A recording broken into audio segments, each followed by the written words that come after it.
Should we get started? Let's do it. All right, I'll call to order this meeting of the 2023-2024 Polk County Budget Committee. Commissioner Pope has been excused. Everybody else is present. We start off with an election of chairman, vice chairman, and secretary. Take nominations now. I don't know if Mr. Johnson is willing to continue as. I move to we elect Mr. Johnson as Second. chair. Any discussion? Those in favor, please say aye. Aye. Any opposed? Motion passes unanimously. I nominate Mr. Hartman as the vice chairman of the budget committee for this year. Second. Any discussion? Those in favor, please say aye. Aye. Any opposed? Motion passes unanimously. I have a nomination for secretary. Mr. Polk. Do I have a second? I'll second that. Any discussion? Those in favor, please say aye. Aye. The motion passes unanimously. Next item of business is approval of the minutes, the 2022-2023 Polk County Budget Committee hearings. Those, It's at the very end of the book, I believe, in the appendix.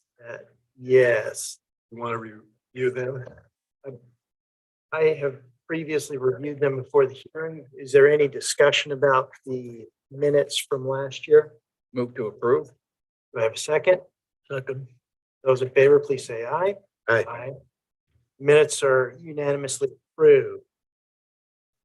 The next item on the docket is adoption of rules and procedures. I believe that those have been outlined in the packet as well. Is there any discussion about the standard operating rules and procedures? We accept them. Second. Those in favor, please say aye. Aye. The motion passes unanimously. Mr. Hanson, I believe that brings us to your presentation. Yes, Mr. Chair, members of the Budget Committee. Like Blair, this is my 25th or whatever. I was involved prior to that, but sitting out here in the audience, but happy to present the proposed budget for the 2023-2024 budget year. This is every 2 years, it's somewhat of a difficult budget to propose, only because there are a lot of unknowns, especially with funding from the state. 2 years ago, it was COVID. This year, it's funding from the state. We have, other knowns that make it easier. We do have our PERS increase that occurs every 2 years, and those things. But this budget overall is not going to be the final budget that is probably adopted in June. There will be changes, especially with what's coming across the river. So I just wanted to put that in perspective. There are, like I said, a lot of unknowns.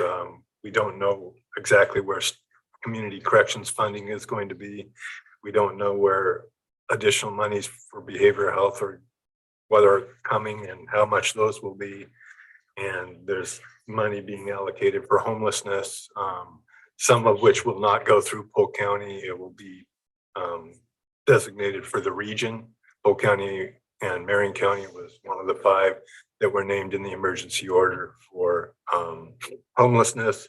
That will go through the continuum of care, but we'll still be involved with that because there are monies from that may end up coming to Polk County, either prevention money or other types of money.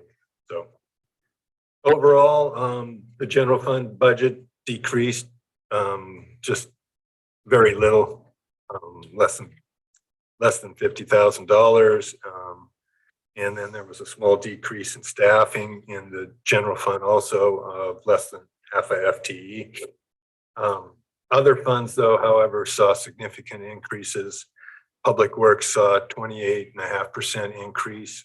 That's primarily because of a number of big projects that are going to be occurring in this coming fiscal year, and maybe pushing over to the following fiscal year. But with those projects come some federal funding and that. So even though their expenses are going to be up, there are there are revenues that will be attached to those that won't impact the daily operation of Public Works, other than they'll be very, very busy this summer and into the fall. You also have behavioral health with a 10% increase, which is a little over $3 million. I could see that number increasing from 3 million to 5, 6, 7 million, depending on the funding streams that are coming from the state and their concentration on addictions and behavioral health prevention. The other fund that saw a pretty significant increase, percentage-wise, but not dollar-wise, is the fair fund. There's talk of additional monies being allocated to the fairs through the state. That number has been fixed a long time at about $51,000 or $51,000 to $53,000. They're talking about one-time monies coming in that could range close to $250,000. May or may not, don't know for sure. So then you have some funds that saw some decreases. Probably the biggest and not shocking is public health saw a decrease of 8.5%, with the expenses involving COVID and that on the severe decline. The monies that came in or have been spent, and those monies and the fund has seen a decrease in those areas. American Rescue Plan, we're in the beginning of the third year of that. That fund was always intended to be spent. We're required to have it spent by December 31st of 2024. So there will be one more operating budget that has monies left in American Rescue Plan, but our intent is to have all those monies spent by December 31 of 2024. And then those are probably the biggest impacts, both positive and negative. And I don't see the two negatives as shocking. I see them, it's just the times that we're in. In total, you saw an increase of a little over $3 million in all our funds, and FTE increase of about 15.5 employees. Most of those employees coming in the behavioral health budget. Overall, the proposed budget for the county increased by 2.78%, and the FTE, like I said, was a little over 15.8. The rest of the budget message, you have a history the last 10 years, a synopsis of what occurred during those fiscal years. The next section is property taxes, recommending that we will be going with the statutory Measure 50 limit of 1.716 per thousand for the general fund. I included in this budget the proposed levy that we have going before the voters in May. I did not do two budgets, one with and one without. We will not be without a levy if the measure or the levy does not pass, and maybe we will just operate under the existing levy, which is 42.5 cents per thousand, instead of the proposed 49.5 cents per thousand. So if it does not pass, I will adjust the budget appropriately in the May hearings and then fine tune it for the adoption in June. As I mentioned, the general fund had a slight decrease both in FTE and in total operating budget. And then the other funds I've already mentioned. Revenues, you're going to see some drastic reductions in revenues in certain areas. For example, the clerk recording. As interest rates go up, people don't refinance, and people don't buy houses as quickly and as often. We're going from probably the peak of a little over $750,000 in recording down to 350. So that's an indication of how things are moving. Potentially that could have a future impact on assessed value and future growth of new construction and those kind of things. Right now it hasn't, but 24, 25 may see, instead of the total value going up over 4.5%, it may be down to below 4. Don't know. But when interest rates go up, refinancing goes down, but our investment on interest goes drastically up. So last year we budgeted $100,000 for interest. This year I'm budgeting $750,000. So there are give and takes. Recording up, interest rates down, interest rates up, interest up, but recording fees down. So that kind of offsets each other. Other things in the proposed budget, beginning fund balance grew by about $200,000. We'll fine tune that a little more as we get near May and in June. Property taxes increasing about $1 million. That's with the inclusion of the operating levy. With that, it will reduce about $650,000. And then major decreases, I already mentioned, the clerk is down 200,000. We had a MCRT, which is the Mobile Crisis Response Team grant that behavioral health used to fund our sheriff's department with. Instructions from behavioral health at the state level is those monies can be spent on the behavioral health mobile crisis participants, but not law enforcement. That may or may not change. There's been some movement on it, but right now I'm budgeting as if it isn't included. So that's a $240,000 hit roughly to the sheriff's office in their revenues in the general fund. You also have a state drug court grant. We received all the monies for that in this fiscal year, so that revenue won't show up in the proposed budget. So that's another reduction of $275,000. And then in community corrections, we reduced funding about $500,000. That is not for certain. Since that time, Jody has provided me that there are going to be funding additional monies to community corrections. So that 500,000 could be 350. There's two components to the funding. It's the overall pot that the state provides all of local jurisdictions, counties for 1145 funding. The other component of it is our total percentage of felony caseload as compared to the rest of the state. We went down 2 years ago. This year, we don't know our number. Those numbers will probably come in within the next 2 weeks.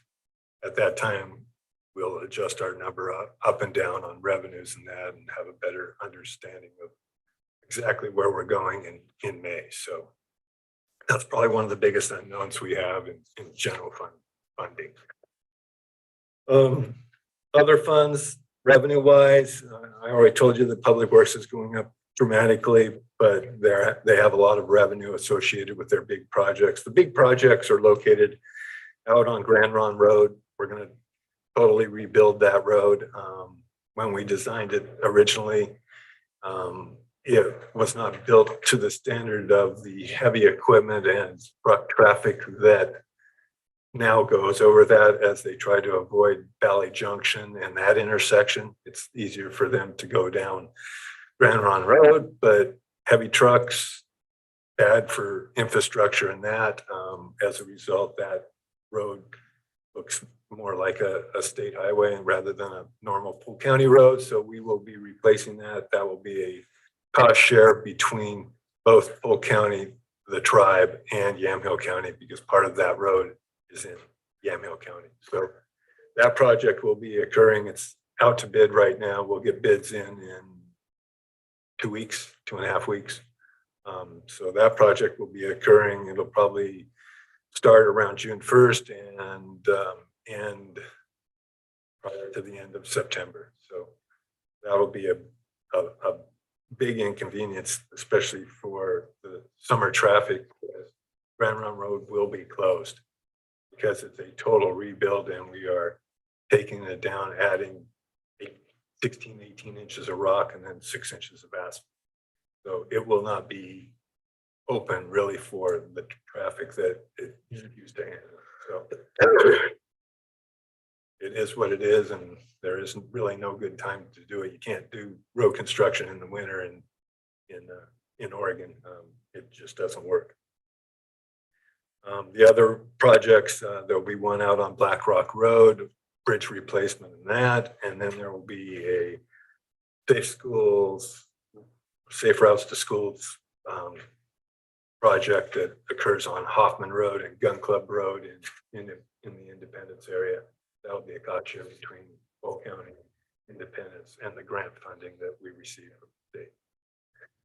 Those are the three major projects that are going to be going on this summer in Public Works. Health services, you have a huge increase in health services of 42%. That's kind of artificially inflated. I'll talk about it in more detail, but there's a addition of 1.5 million in the FCO budget. We're going to do an interdepartment loan from behavioral health to health services to cover the cost associated with the building of the new FCO building over in the S curves,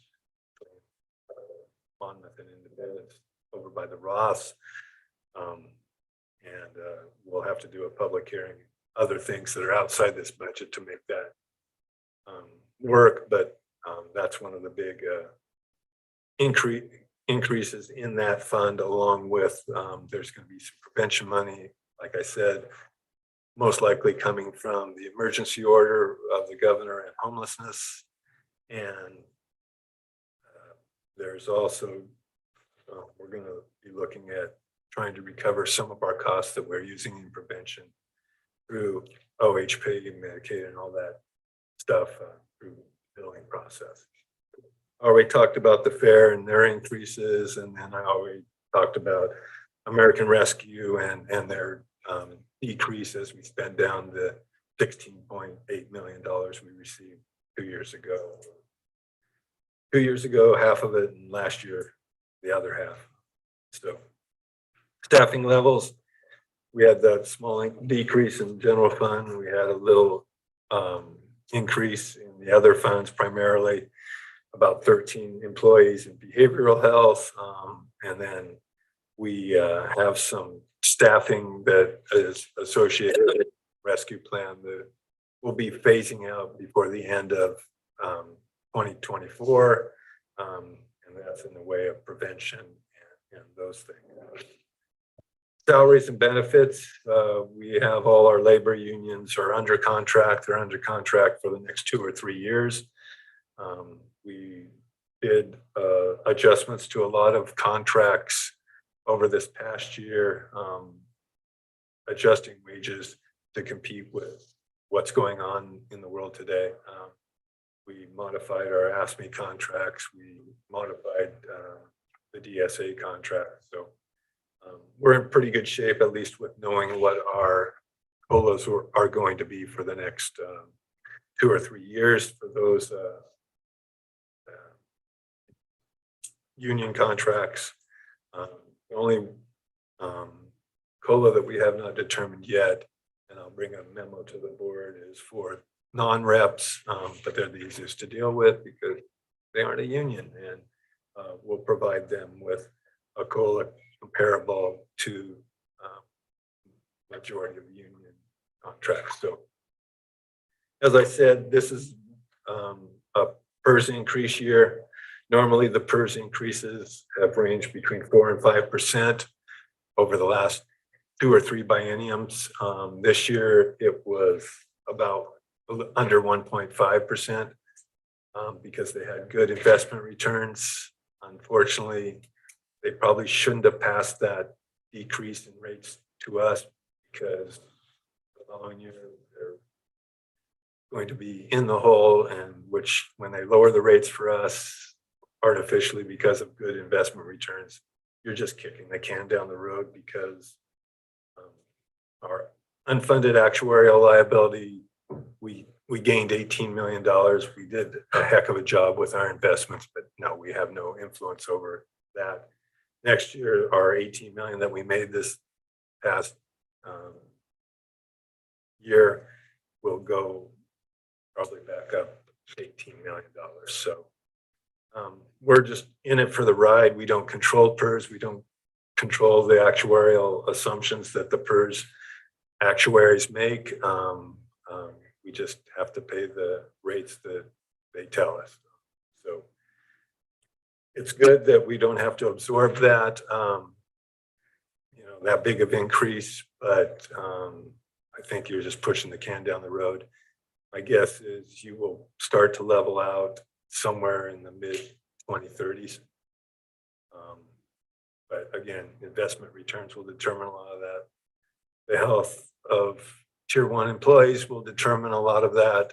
There are a number of elements, and any actuarial assumptions they make or don't make will determine that. So, that's what you have with PERS. Like I said, we have no ability to control it. We cannot withdraw from PERS. We cannot change. Once you're in PERS for life. So you can't escape. So health insurance, that's one of the unknowns we have. We'll make adjustments appropriately between now and May. My guess is you're probably going to look at somewhere between 8 and 10% on health insurance increases. I budget usually 7.5%. So if we're in that 8 range, it's where I have it budgeted. If it ends up being into the double digits, I'll maybe have to make adjustments for that. But that's the best guess we use now. And then a little comparison is the last paragraph in salaries and benefits. We have 195 more employees budgeted than we did in 10 years ago, which is quite a lot. We went from, I think, 259 to, 454. So almost doubled our workforce over the last 10 years, having to do a lot more of the state's work as a requirement. The biggest increase, obviously, is in the behavioral health field. I think 10 years ago, we had 60 employees. Now we're almost at 160. So they're over half of that increase over 10 years. And then obviously the cost of those employees have gone up. PERS has gone up dramatically in those 10 years. Health insurance has gone up, and then wages have gone up. So, to come close to even breaking even on wages, you almost have to have a 4% increase in your revenues. Otherwise, you're going to start losing ground or laying off. Interdepartmental charges, nothing unusual in the charges for management services. The only one that really increased by a lot was our internal insurance charges to our departments. I have been being too nice to our departments in costs associated with our insurance, and that as a result, trying to get a more truer cost of our insurance costs and charging it to the appropriate departments. Obviously, the biggest users and most risk that you have in any government is law enforcement and public works. Those tend to be the biggest. If you're a city, include fire in there also. We have a jail that counties get, that risk. But those are your big department users. They saw the biggest increases in their charges for insurance and that. Proposed capital outlay, nothing really unusual. Sheriff has 3 vehicles being replaced. We're also looking at a traffic speed reader too. The one they have is archaic and very difficult to use. They tend to last 15 to 20 years. There's a cost associated with this one, $5,000. It's a one-time expenditure. So we can discuss that when we get to their budget. And then the other funds, nothing unusual. Public Works is buying equipment. They always buy equipment, a couple pickups and other heavy equipment. We're probably looking at some used equipment. There are things like a dozer and those kind of things that we don't use on a regular basis, but they're good to have in stock. So we look at the used market for those. Obviously, if you're buying dump trucks, graders and those, we tend to buy new because of warranty and because we use them all the time. So the other thing is building over, we're going to be looking at not only building a building over at the S-curves in Monmouth Independence, we're also going to be looking at building a new building on the Academy campus over north of the performing arts stage for behavioral health to house their crisis and those kind of things. Estimate cost on that's about $3.5 million. We've got the initial planning and design phase for that. You have a meeting next week or this week?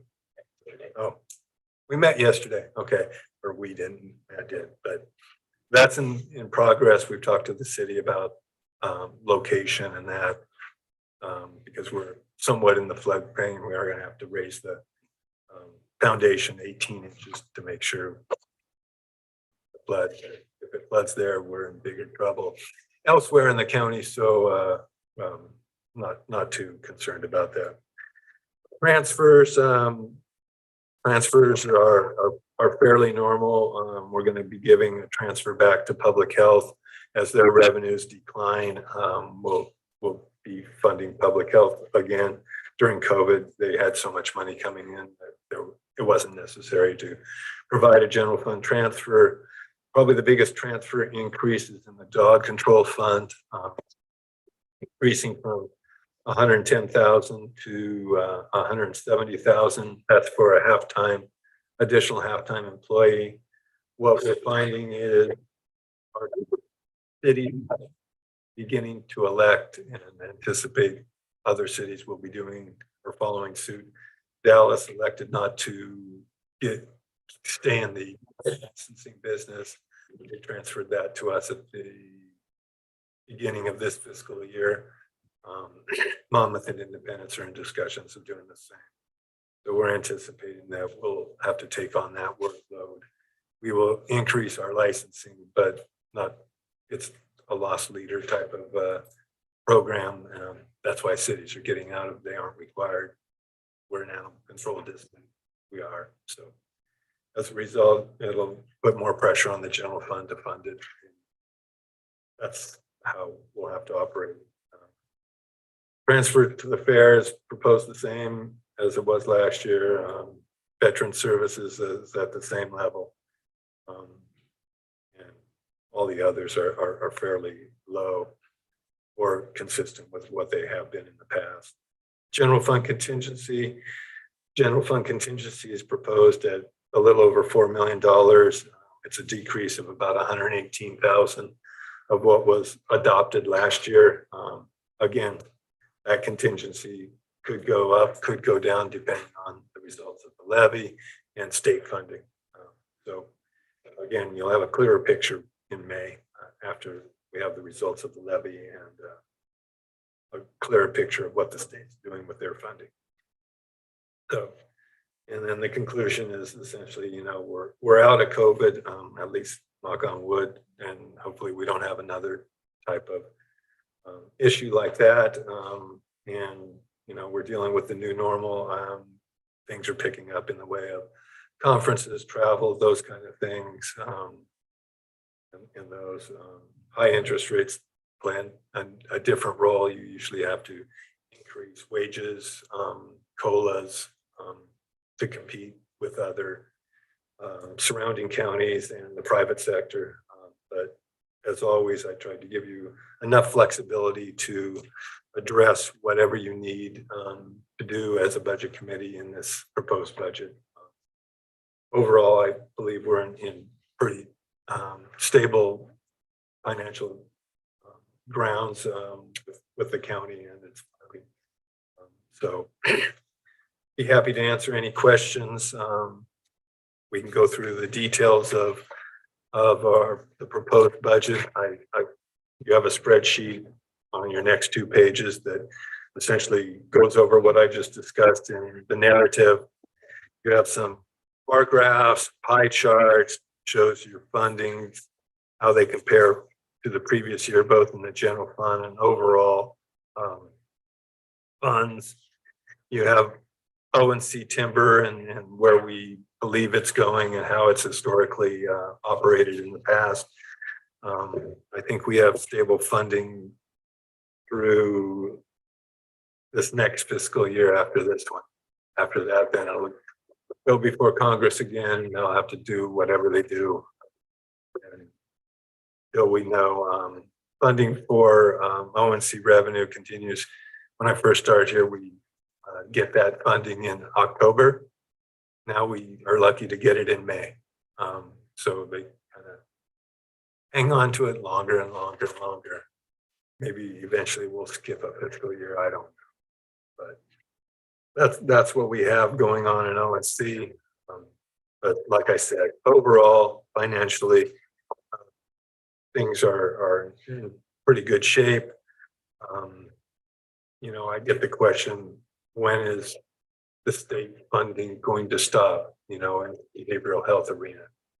And usually we have an adjustment about every 8 years. Now we're working on well over 10 years and no adjustment in sight. So don't know when. Usually it corrects itself, but I can't guarantee it will. So as federal money keeps getting pushed down to the state level and the state pushes that out to the local level because they expect us to do more of their job because they aren't. I guess I just said that, but leave it. You know, those are the things that we have to provide at the local level. And it's, you know, in reality, it's better that we're providing it at the local level than the state is at their level because you get a much better product. So, or at least that's my opinion. So, if you have any questions, be happy to answer. I know the time, but I'll catch up, believe me. Any discussions on the budget overview? Or right. I believe our next item is the general fund. Yeah, general fund revenues, you know, we're actually going to go through each one of those revenues in the individual department proposed budgets. This is just the whole list of it. Like I said, it's almost identical to last year's budget with different peaks and valleys, certain revenues, but as a whole, most of the revenues remain the same or pretty close to the same, with the exception of those that I mentioned earlier. So we can go on to the actual departments if you wish. Let's do that. Let's push forward. I believe we have clerk up. Hanson, are you going to make the presentation or Ms. Unger? I am listening anyway. She likes it that way. So I will do the presentation for all the departments. If you wish to hear from the elected officials or the department heads, they're more than willing to come in and that. But since we started this during the COVID process, it goes more efficiently and effectively. So I'm doing the proposal for the clerks. In the clerk's office, she has 2 operating budgets. The recording budget, where we record all documents, both land documents and other documents, provide marriage licenses, those kind of things. And then she has the elections budget, which at a minimum, usually they have a election in May and an election in November. But you can have special elections along the way, depending on the state or others that are filing something in those other periods of time. So going to the recording, again, this is pretty much a status quo budget. As I mentioned, the revenues are down from its historic levels of 2021. Saw the decline occur in 21-22. I budgeted 550,000 for the current fiscal year we're in. We're barely going to get to 400,000. And then you can see that I put 350,000 in this proposed budget. Staffing is budgeted at the same level. I have to let you know that this will be the last operating budget that Val Unger serves as our clerk. She will be retiring during the beginning of this fiscal year, sometime probably in September, at which time the Board of Commissioners will have to appoint a new county clerk to replace her. Val's probably been the longest serving clerk, or at least I've only had 2 clerks in my career, and I've been here 37.5 years. You know, she's going to be upset that I probably said that, but Val has been an incredible county clerk. She's been one of the outstanding clerks in the state, in my opinion. She conducts her office with a high level of professionalism. She conducts her elections with great oversight. We've never really had any issues in our elections, unlike many other counties that have made headlines in that. She performs her job incredibly well, and she will be I will be very sad to have her leave the county, but you know, she's earned it. She deserves it. So no hard feelings, Val. I know you're listening, but you know, she's done a great job, and thankful, and Polk County should be thankful they've had her as our county clerk for so long. So that's the recording budget. I know it's a quick overview in that, but you know, like I said, recording of the documents have gotten slower, and you know, just the volume, and part of the reason that the recordings revenue were so high is during those refinancing, what used to be a thin packet of information became really a lot thicker. So you're getting a lot more pages that get recorded, and you know, that helps when you have an increase in volume also. But you know, they are doing an incredible job up there. Val has a great staff. There's only Val and 2 others, but you know, they're probably per population. They are the smallest clerk's office in the state. They do more with less than compared to anyone in the state. So that they do a great job up there. The other budget is elections. Quick question on the recording. Yeah. You think there'll be discussions on raising the fees for recording to keep up with costs, or do we see a intersection there? Recording fees mostly set at the state level. Oh, they are. Okay. Yeah. It used to be a very popular way to fund things, was attach additional fees to recording of documents. One of our dedicated funds, the PLCP, the Land Corner Preservation Fund, I think it was created in the late 80s. That was an attachment to recording of documents associated with land to fund. It was a $10 fee. 9 of that went to the PLCP fund, which is controlled by the surveyor, and the other dollar was kept by the clerk to work. And then the state used it as other methods to fund certain things. So I don't think they are using that as often at the state level as they once were. But I don't think recording fees are gonna go up. I can ask Val, but I'd be surprised. I haven't heard a bill that is attaching to that. They look at other things like attaching it to your insurance premiums as a, for emergency management and that. So they're getting more creative in how they try to find funding at the state level, but recording fees, I don't think are on the table this year. Elections, like I said, our primary elections, we're going to have an election in May, and then you'll have a smaller election in November of 23. And then you'll be gearing up for a big presidential primary in May of 24, which will be part of this fiscal budget. And then obviously the November of 24 will be the big election. Who's running, who's no idea, but that will be a very big election volume wise, both May of 24 and November of 24.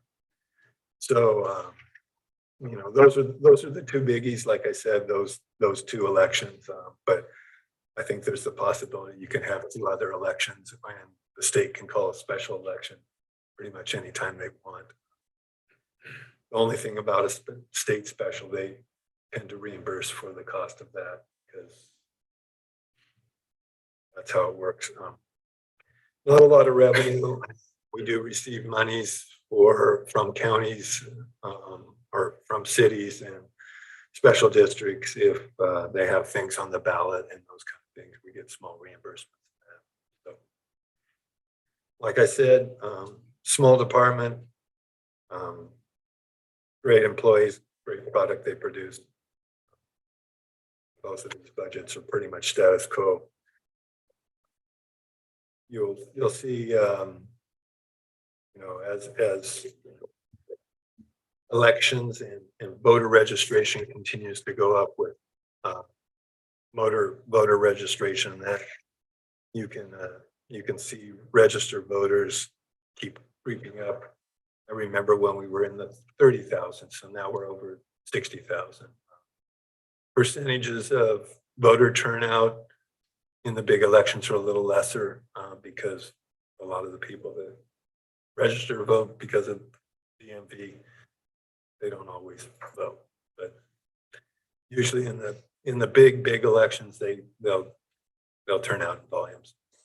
So, but in smaller elections, tend to be down. Thank you for that presentation, Mr. Hanson. Any If discussion? you really want Val to come down here, No. and say hi, she will. She'll hate me for saying that too. Any discussion on the clerk budget? Do I have a motion to tentatively approve the clerk's budget expenditures for recording budget in the proposed amount of $360,000? No. Expenditures for elections will be 440 and 66, and recording is going to be 235, 495. And don't look at the revenues, look at the expenses. Thank you, Mr. Hanson. Is there a motion? Also move. Second. Further discussion? Those in favor, please say aye. Aye. The motion passes unanimously.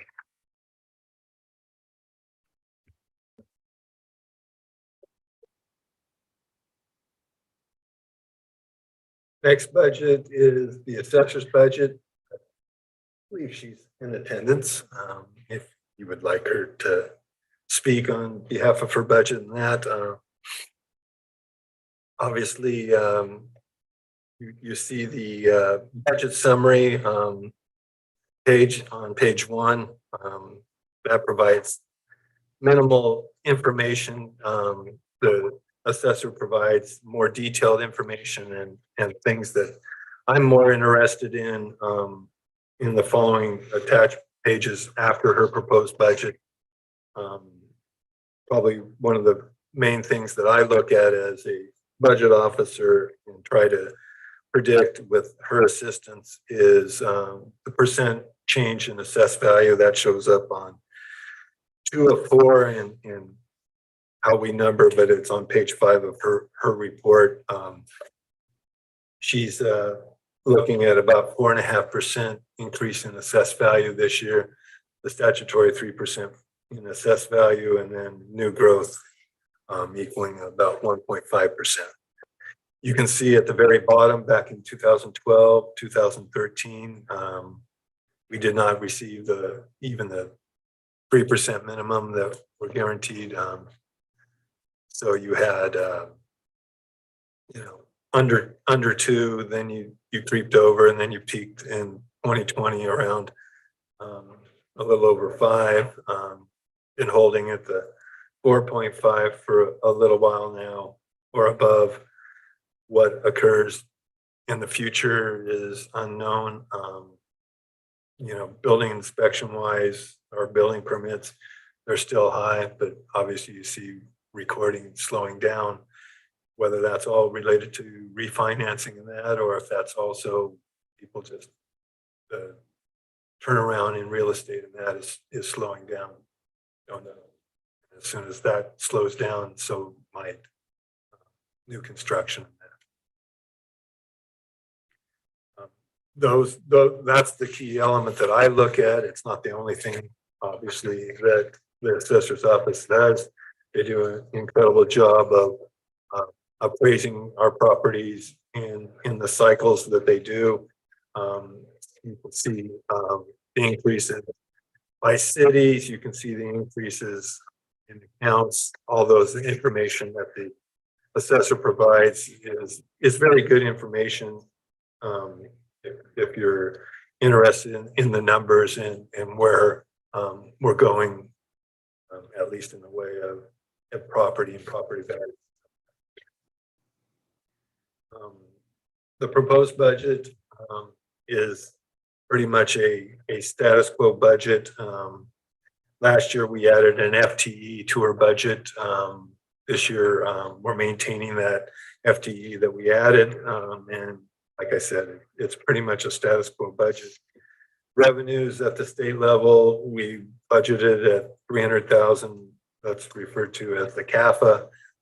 We provide a report to the state I think we have to have it turned in by the end of April. And then all the counties turn theirs in, and then they determine what allotment of monies they can pass back to the counties in the way of helping fund assessment and taxation, and the element or the programs that are involved. BOPTA shows up in the clerk's office.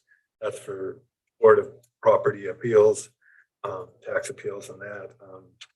But that funding is going down. There are measures or discussions at the state level to increase funding for the assessor's department, even maybe tacking on a surcharge to the property taxes to the entities receiving their tax revenue, not to the taxpayer themselves, but funding part of assessment and tax collection, because we provide that service for all taxing entities in the state or in the county, and we bear the cost, but they bear all the revenue. So obviously they opposed that, and it's very difficult to get through at the state legislature.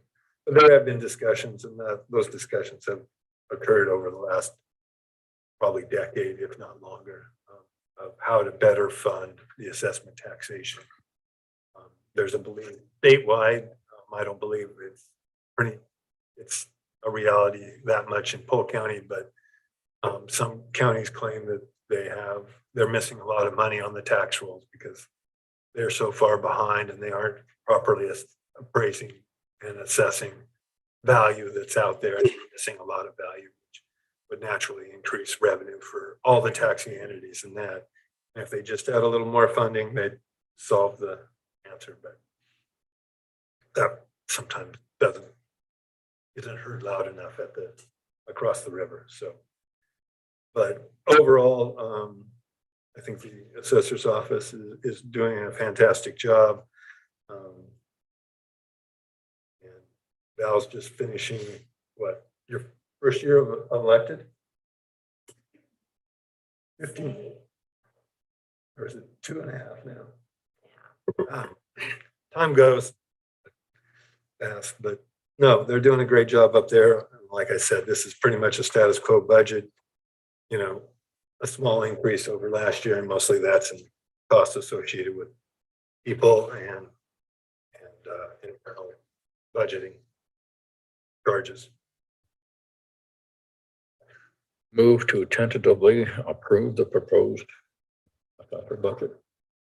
Everson, any discussion? I have a quick question, and this is probably explained to me and I forgot. But can you explain the anomaly in the 21-22 fiscal year under the number of estimated disqualifications in the Farm Forest program? Is that a typo or is that just an anomaly? Sorry. I don't mean to ask a gotcha question. Page 6 under the assessor's budget highlights. There's a number 1,023 disqualifications, 21-22, and then the prior is 31.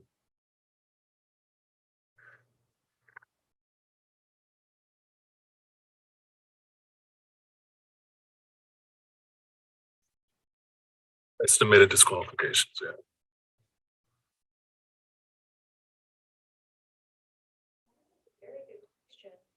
Imagine it might be a typo.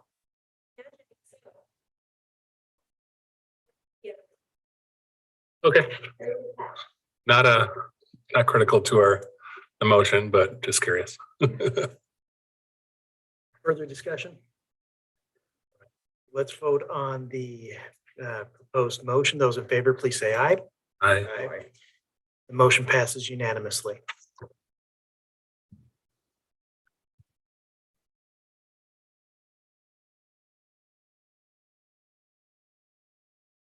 Next budget is the treasurer budget.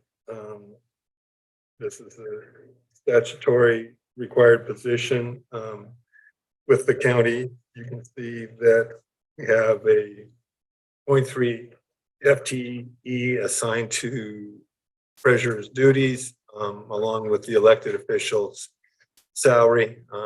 This again, pretty much a status quo budget over what was adopted last year. So you can see the total receipts that we collect about $218,000 in revenues in that. So There a motion? So moved. Discussion? Those in favor, please say aye. Aye. Motion passes unanimously. the next budget is the tax collector budget. Tax collection is oversaw by our finance director, Caitlin D'Agostini. You can see that total taxes levied for the county is about 120 million. We collect a little above 97% of those taxes in the given year. We also have past years. We end up essentially with 100% of tax revenue collected. It's just some of it's spread a little later than the current year it was levied. You know, like I said, we collect a lot of taxes for a lot of taxing entities. We receive about 16 million, so we collect over 100 million for everyone else. And that's why you have the argument of we're appraising all these properties, we're collecting all these taxes. Why are we funding all of it at the county level and not having the taxing entities sharing some of that cost. So that debate will go on for a long time, and whether it ever gets resolved, don't know. Again, this budget is pretty much a status quo budget. We refined the amount of FTE that were appropriated in this budget in 21-20 or 22-23. We budgeted 2.5, but we actually didn't charge that much out in FTE. This is a more true reflection of the actual FTE that are assigned to tax collection and that. Overall, this budget actually went down a little from what was adopted, but that's primarily because of the adjustment in FTE and that. Is there a motion to tentatively approve the expenses of the tax collector budget? So moved. Second. Further discussion? Those in favor, please say aye. Aye. Motion passes unanimously. We had a schedule. The next budget is the district attorney's budget. There are 4 programs within the general fund that is overseen by the district attorney. There is a fund that is outside the general fund, the CAMI fund, that is overseen by the district attorney. And then there is the CASA program, which used to be overseen by the district attorney. It still resides in the general fund, but it's a standalone entity. We just keep it under the district attorney's budget discussion because it has an element related to the court and those kind of things, but it's not overseen by the district attorney. Put it in your packet is narratives. Aaron and Barb are here if you have questions involving any of their program descriptors. Primary program budget, or the main program budget, is prosecution for the district attorney. This is, like I said, in a lot of cases in the general fund, this is a pretty much a status quo budget. We have a slight increase in FTE, but it's not really, it's just a juggling of where bodies were accounted for and those kind of things.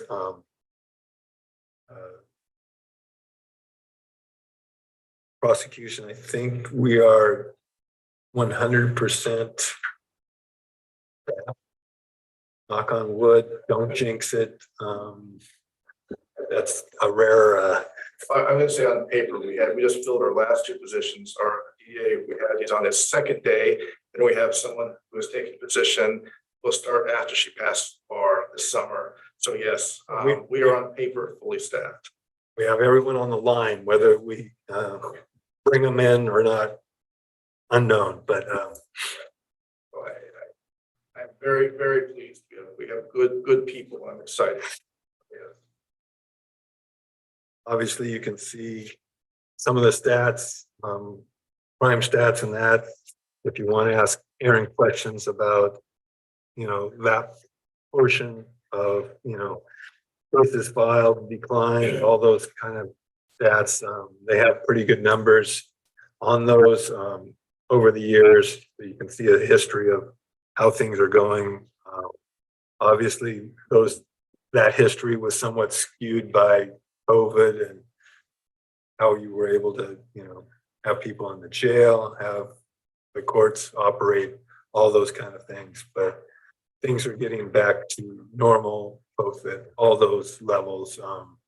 And I think upstairs they're as busy as they've ever been, in a way, which is good and bad. Obviously, if they were less busy, there'd be less crime. But prosecution, like I said, not a lot of changes. Costs associated with DAs and that have gone up, and that's just the natural evolution of the business and trying to maintain and retain employees in that program. The next program within and under the purview of the DA is the medical examiner. We contracted that out with a number of individuals. We did that probably a decade ago now.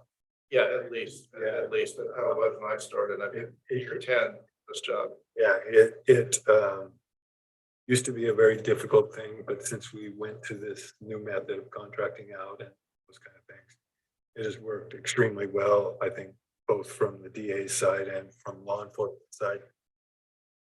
So this budget is again, it's a status quo budget. The next program is support enforcement. Some counties choose to have the state do this program. We elected because we felt we could do a better job for our citizens that are deserving and of these monies that are not being collected.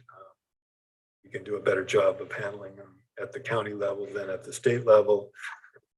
2/3 of this budget is pretty much reimbursed at the federal, partly at the state level.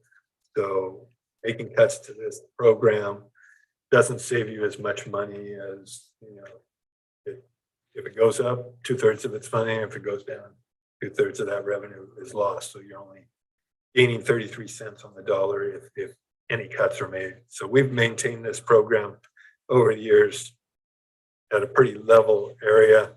You can see the monies that they've collected in the past.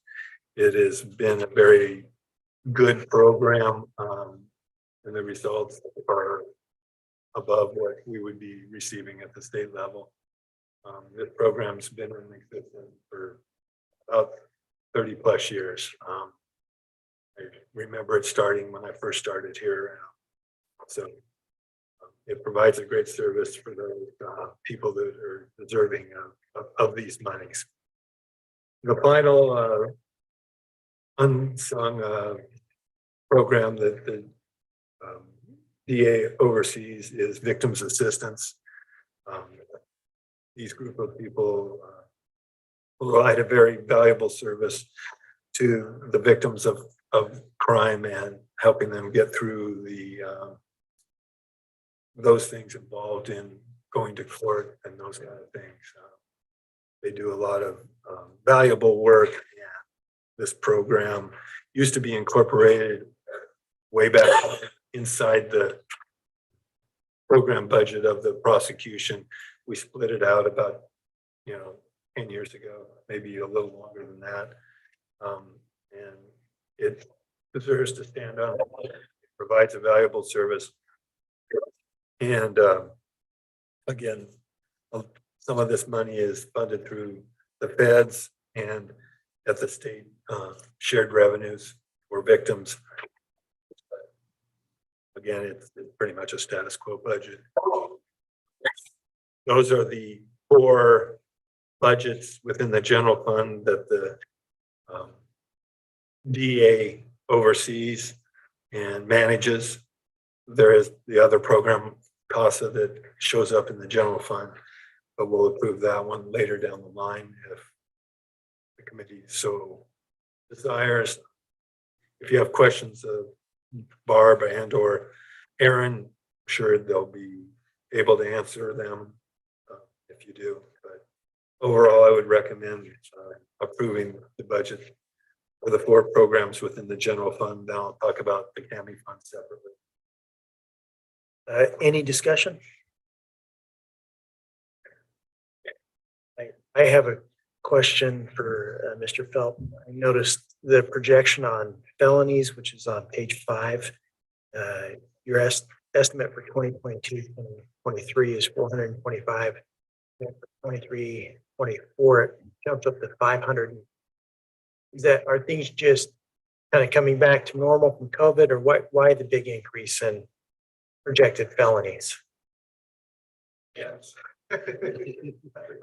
Which is, I mean, not to be puckish, but all of those things come into play because as we are able to, more and more comes online post-COVID, with more and more agency resources coming online with, we have more and more staffing. And again, much of these assumptions are with the continued support of the levy. I'm making assumptions based on the levy passing. Obviously, if the levy doesn't pass, I'm going to have to reprioritize, and some of these assumptions won't be accurate anymore. But with that assumption, I anticipate more felonies coming through, and it just carries through. So yeah, I anticipate a greater amount of felonies coming through based on COVID, based on greater resources in my office, attorneys who we have a stabilized workforce now, will be able to file those cases that are coming through, greater resources that we have. So that's a projection based on those assumptions. Thank you, It will Mr. also carry through for misdemeanors as well, but that was the question that you had. Great. Thank you, Mr. Those projections again are difficult to make. Thank you for the question, though. Further discussion? You have a motion? No move. Second? Those in favor, please say aye. Aye. And motion passes unanimously. Once you start talking, I also make some projections based on increased population rate to the county as well. West Salem is one of the fastest growing areas in the state, in this region, certainly. So some of those assumptions are also based on population growth as well, projections that come from there. So sorry to exceed the record. No problem. Thank you, Mr. Felton. Your hands. Yeah, the other budget that's managed by the DA's office is a fund outside the general fund called the CAMI Fund. It began in the 2002, so it's a 20-year-old program. The Child Abuse Multidisciplinary Intervention Team. It provides monies to providers throughout, Liberty House is now in Polk County. And Juliet's House, we do special projects. We provide trainings that we used to, COVID kind of affected trainings and that. There is adequate monies for workshops and conferences in this program to provide training both at the prosecution level and at the local law enforcement level to increase their awareness and ability to detect in that. He requested 25,000. I moved it down to 15, but that was just based more on history of what has occurred in the past. Obviously, if that exceeds his training budget, if he finds adequate trainings in that, we're not going to hold back on those trainings. I just budgeted more based on historic results. We have monies go up in special projects and that we can move around. You will see that the budget for this program is down from the prior year. Carryover is down from the prior year. And that's because we weren't able to spend certain monies. Again, a lot of it was COVID related and those kind of things. We may have to make adjustments to this budget prior to adoption. But overall, this program provides valuable resources for child abuse and child abuse. So we will make sure that we address that properly. We will have to both tentatively approve expenses and revenues in this fund because it's a fund. All right. Further discussion on the CAMI Fund? Is there a motion to tentatively approve both revenues and expenses as proposed? Move to approve. Second. Thank you. Further discussion? Those in favor, please say aye. Aye. Motion passes unanimously. And then the last budget in this section is the CASA budget. Historically, we have given the last two operating years $25,000 to the CASA program. I believe last year I proposed 15. You guys increased it by 10,000 to 25. This year I wasn't as much of a Scrooge. They requested 25. I proposed 20, but my guess is there's a chance that you'll move 5,000 for unfunded list. That might enhance their budget by $5,000. They are doing well at CASA. They provide a valuable service. If you had a judge come down, he would echo that also. They have done a better job financially of fundraising and those kind of things. Their dependence on our money is still important to their operation. We basically cover their rent. And their rent is about $25,000. I always try to force them to be a little more self-sufficient. But, you know, it is the pleasure of the budget committee of whether you want to go with my proposal or add as much money as you want. You could also delete, but motions to delete are always in order, but I doubt you will do that on this one. So. Thank you, Mr. Hanson. Further discussion about the CASA budget? Well, at this one here, I'll tell you, my heart is with kids. And there's 129 kids served. That's a huge number in Polk County. And I will always be there, depending on the kids that have no choice in the bill. But it's up to us to take care of them when they run into issues. So I'm going to propose that we stay at 25,000 that originally got it. Second that.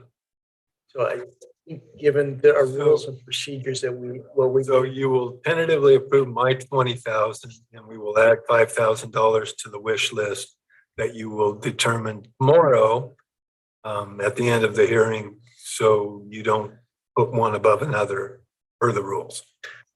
Thank you for the clarification, Mr. Hanson. Is there a motion in conformity with what Mr. Hanson has just outlined? I'll agree to that one.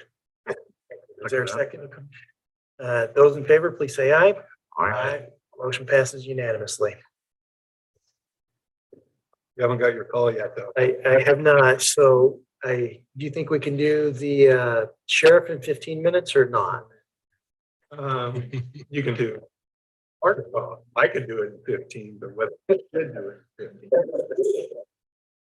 Your choice.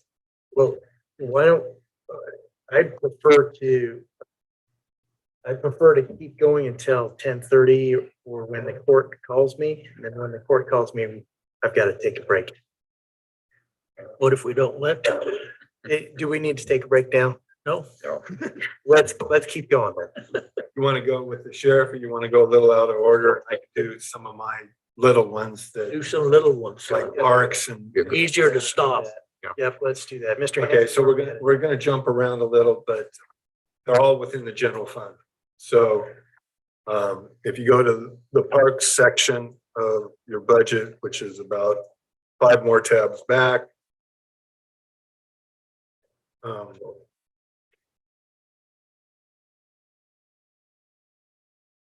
On page 1 is the program summary. We haven't expanded our number of parks. Still have the same amount. We still have everything pretty much the same. Last year, we adopted a large amount for parks because we were in the process of making major improvements to the Buena Vista Park.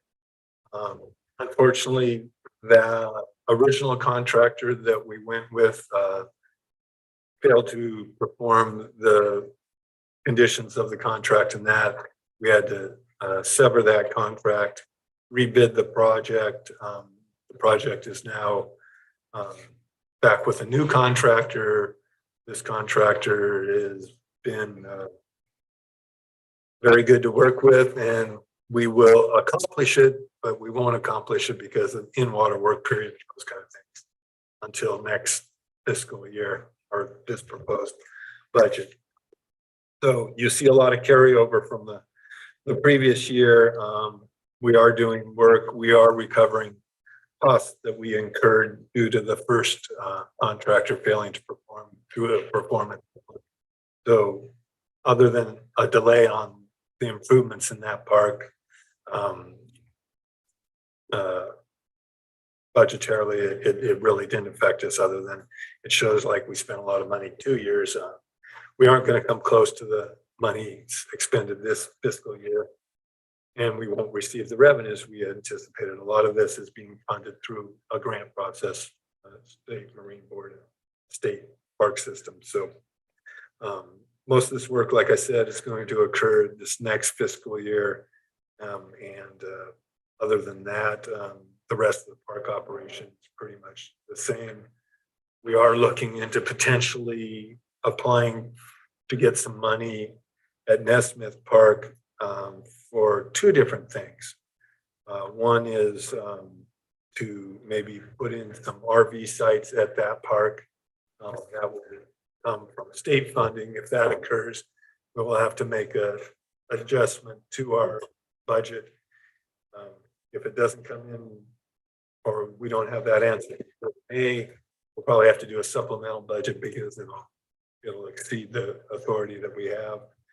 The other thing is we have a FEMA issue in that park. We're having bank erosion that is near park, which is near the historic cemetery of Nesmith family plot, and those things that we'll be addressing.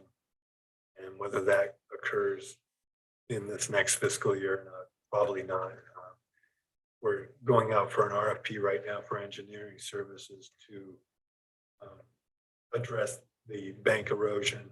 It will all be funded by FEMA, but that process will probably take place. The majority of the work will occur in 24, 25. So those are the things that are in play in our park system, but the one we know for sure and what is budgeted is the improvements and expansion of Buena Vista Park, and that will occur this fiscal year. So I would move that you tentatively approve the $1 million plus budget for our park system. Move to TA the park budget. Is there a second? Those in favor, please say aye. Aye. Motion passes unanimously. Now, the budget prior to the parks, emergency management. Motions to delete are always in order. I can always put that out there. Dan, I agree. you may be watching though, so again, just keep that in mind. We have an emergency management program operated in the general fund. You can see the budget summary page, but I asked them to provide just a little of what we do. Our emergency management program isn't your typical emergency management program.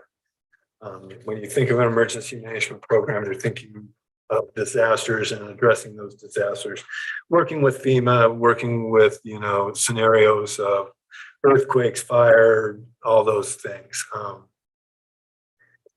Dean was very instrumental in getting products and materials for the COVID crisis that we dealt with, in masks, gloves, and with a great benefit to our medical providers and that. But Dean does a lot of other work other than just emergency management. Currently, we're upgrading our whole emergency communication system through ARPA monies. He's instrumental in that, providing the radios, working with all the agencies and those kind of things. He's also been part of the ambulance service area that we're dealing with, and assigning the board of commissioners assigns geographic areas for the delivery of ambulance services, and that we're in the process of looking at that on a countywide basis and addressing that. He's been part of that. He's part of the emergency generator type of program. He does a lot of those things. So we go outside the norm. You know, emergency communications is critical, but usually have a communications person do that. And he is very good at getting grants at the state level and that to upgrade those things that we do. So he's just not a typical emergency management operation. Other things they're really looking at across the river at the legislature, trying to, I think, upgrade and fund emergency management on a more global basis. There's a number of bills being proposed that may come to fruition, may not, that could potentially increase funding and staffing and those kind of things. It's kind of a wait and see.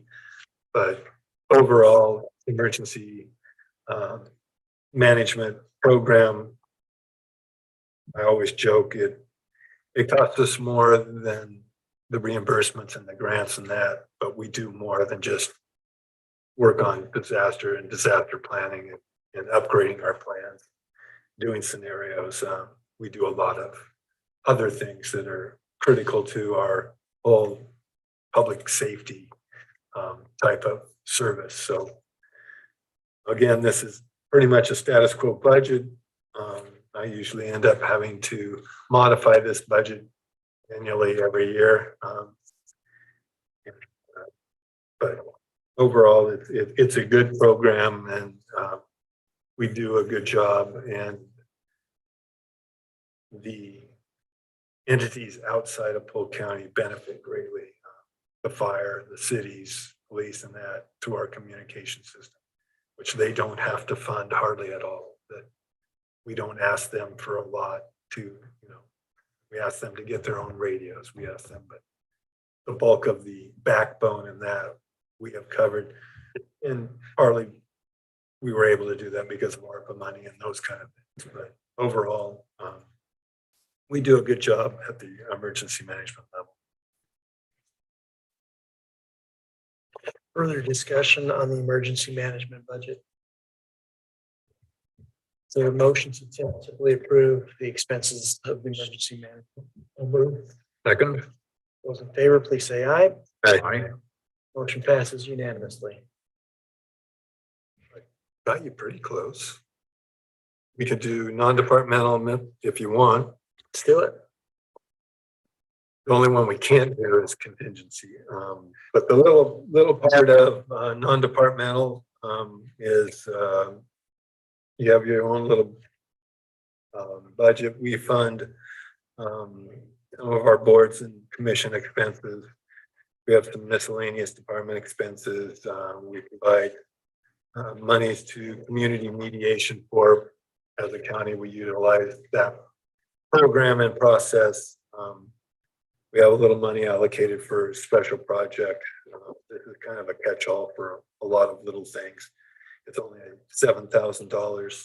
The bigger things in this budget, at least in the non-departmental, when we get to it later in the process, is the transfers that we provide to all of the supported funds that we provide transfers to, and then obviously the operating contingency, which I mentioned, that's a little over $4 million, is the ending number that balances the budget in the general fund. And right now, I think we have on there is the $5,000 for CASA that would affect that at this moment in time. So if you tentatively approve the $7,000 for the miscellaneous expenses and VORP and that, that little section would be. Further discussion? There a motion? Well moved. Second. Those in favor, please say aye. Aye. Motion passes unanimously. And then the other that falls in the non-departmental category is the Title III money. We receive our O&C money. Title III is the money that is dedicated, a portion of the O&C money is dedicated to Title III. We have to elect how we distribute between Title II and Title III. Title II is outside the county, and Title III is inside the county. We max out what we can utilize inside the county in Title III. This program has been able to fund in the past half-time forest patrol deputy due to staffing and lack of interest at that's not a voluntary, it's inside the sheriff's department. They ask for individuals willing to, be in this position. We haven't had anyone wanting this position. As a result, we have severed that position. We have a 50% commitment from the private timber companies if and when we can find a body to fill that position. But we haven't been able to at this moment in time. However, Title III has expanded what we can expend monies on. And now emergency management and other things related to public safety now qualify. So you can see that I moved money out of the people side of the budget and moved it down into equipment and special projects. This money is dedicated for those kind of services. We will look to, if we can't fill the position as a forest deputy of 50% funded, then we will look at equipment and other special projects to spend this money on. We get it annually as long as we get O&C money. So I would recommend that we tentatively approve an amount of $65,000, whether it ends up going above the line in personal services or materials and service. More of a budgetary irrelevancy. We're gonna spend the money on those things that qualify for this program. I'll move. Second. Those in favor, please say aye. Aye. You are 1029. All right, I think we better take a break. Waiting on the court to call me. They don't always call on time. So, after done with my phone call.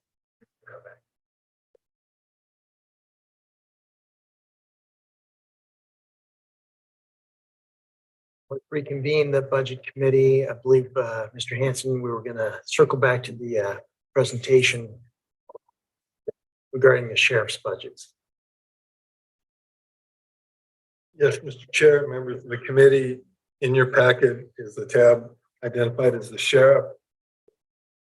The sheriff oversees two general fund departments, patrol and jail. Two biggest programs within the general fund. And then he has two funds that he oversees that fall outside the general fund: animal control and marine patrol. And then in the section, it shows Point, but Point is no longer an operating fund. And as a result, it's just in there for historical purposes.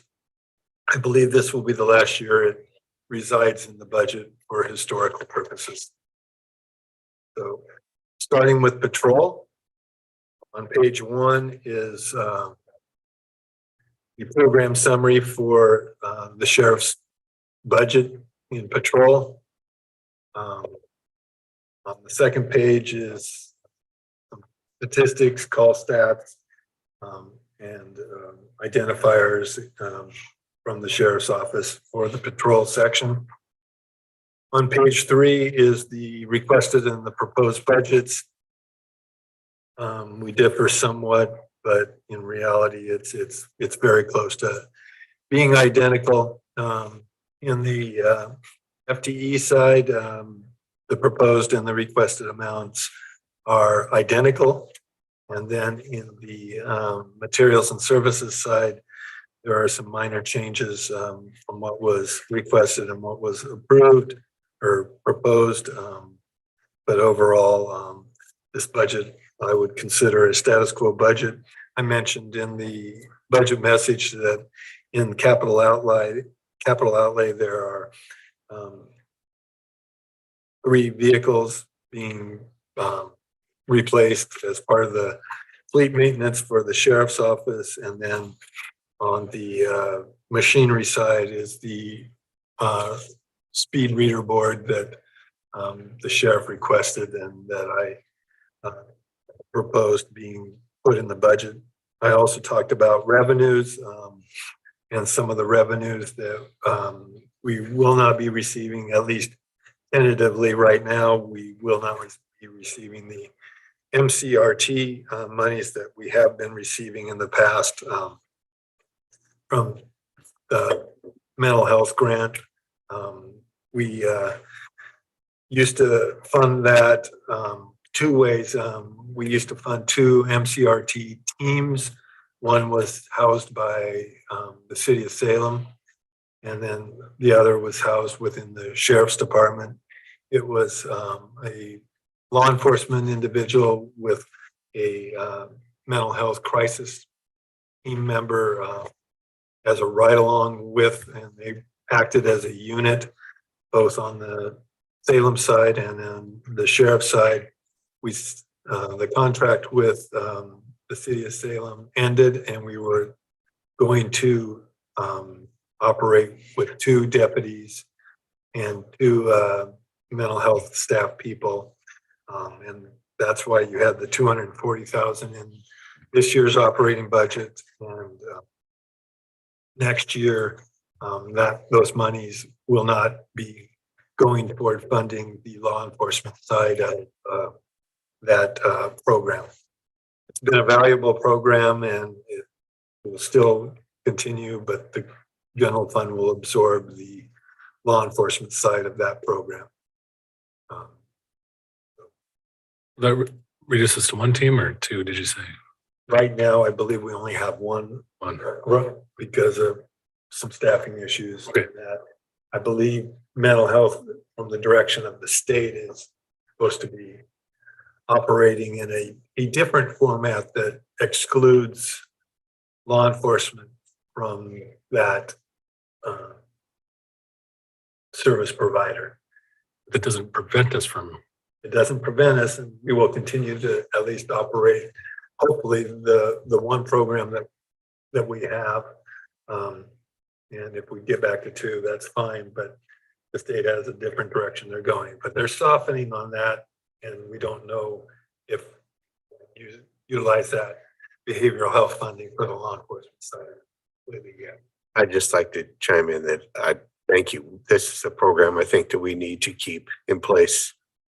Sending behavioral health out without law enforcement to some of these critical events is not a good idea for those behavioral health personnel. But yet also sending an officer out to de-escalate somebody having a mental breakdown doesn't make much sense either. So I hope this is a program we keep in place. Well, we'll keep our portion, but the state is forcing it Right. to a different. And I agree with that. I understand. That's the difficulty, but yeah. So, but like I said, those are the only real changes, the funding part and some minor changes in materials and services between what the sheriff requested and what I proposed on the patrol side. The other program within the general fund is the jail. Obviously, during COVID, we experienced a change in our jail that is slowly bouncing back to pre-COVID. We aren't quite to the numbers that we were pre-COVID, but due to certain law changes and recovering from COVID, we are slowly getting back to where we were prior to the COVID.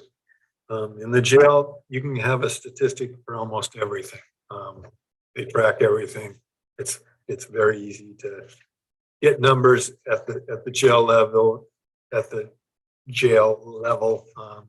you see total bookings, you got on page 7 and 8 and 9, got almost everything you can find, how many meals they ate, and all that, population by age, how often they are returned to frequent flyer status, and how many times they've been booked into our jail and those kind of things.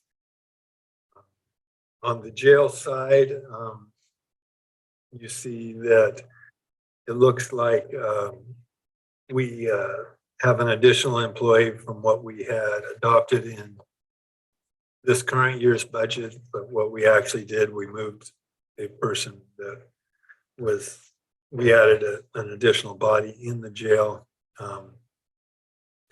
to provide some services in the jail. So it really isn't that big a FTE change. Again, what the sheriff requested and what I proposed is within $10,000 in a $7 million budget. So essentially it is the same on the FTE side. It is the same materials and services. There's a $10,000 difference. On the funding, there's a small reduction in reimbursement out of the Community Corrections Fund. That potentially could go up if funding levels for 1145 funding increases from what I previously put in the budget, which was hopefully very conservative. But like I said, there are some unknowns in the funding factor, total amount that's going to be funded at the state level, and then our percentage of what we receive as a result of that due to felony caseloads and that. So, but overall, the two programs within the jail are pretty much status quo. Again, remember, this assumes that the operating levy that is being proposed and going before the voters in May passes.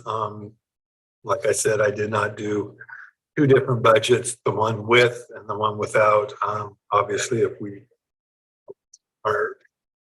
the ballot measure does not pass, we will return to our current level of 42.5 cents per thousand, and we will adjust the budget appropriately.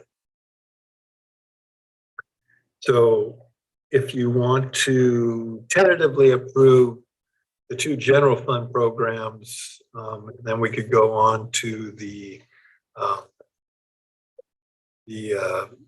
individual funds, animal control and marine patrol.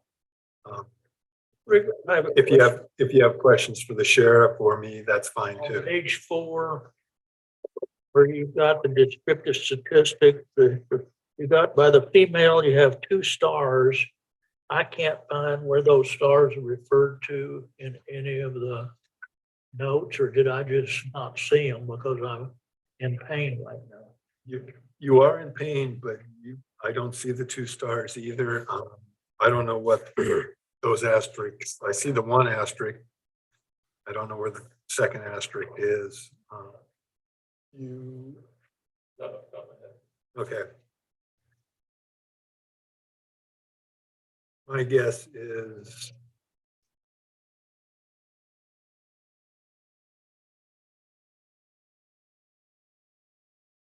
yeah, I'll get that clarified. No, Sure, that's fine. sure, Just, fine. I just was wondering.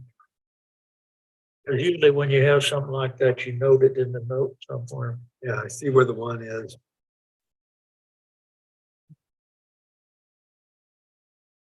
I have a informational question. It talks about the different types of inmates, measure 11 inmates, veterans, and then it has 1145 inmates. I don't know what 1145.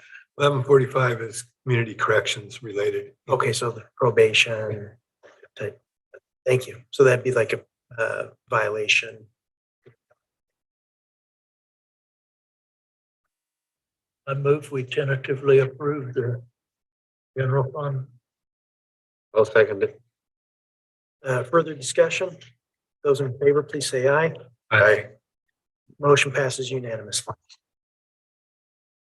Okay, and then the 2 individual funds, animal control In my narrative in the budget committee, or in the budget message, I talked about the increase in transfer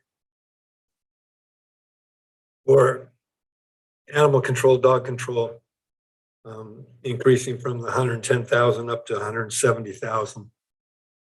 And adding a halftime FTE.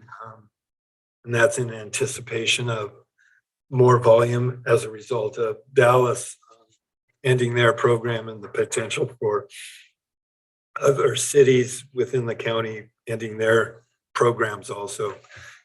Salem had already ended theirs a long time ago, and then both and Dallas has, and both Monmouth and Independence are considering it. So we anticipated having to add an additional body or halftime body in there to address increased volumes in that. So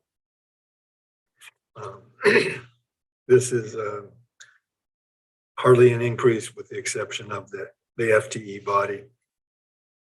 And I would recommend that you approve both expenses and revenues in the amount of $270,000.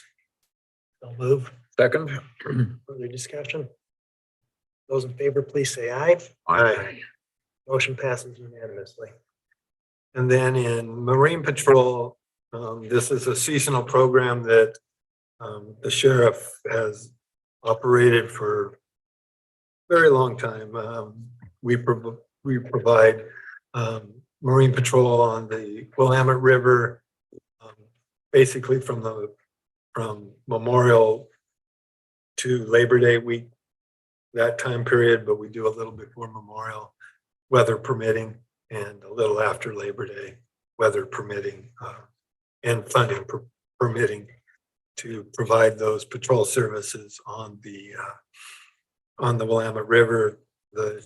Our Marine Patrol program has been recognized statewide as they have a year-round program and a short program. We've been recognized for the short program multiple times and doing a good job on for that effort. We receive most of our funding through the state to operate the patrols on the Willamette River, and then we add a general fund transfer to cover costs associated with internal charges. They don't cover the management services charges within the state funding for this program. And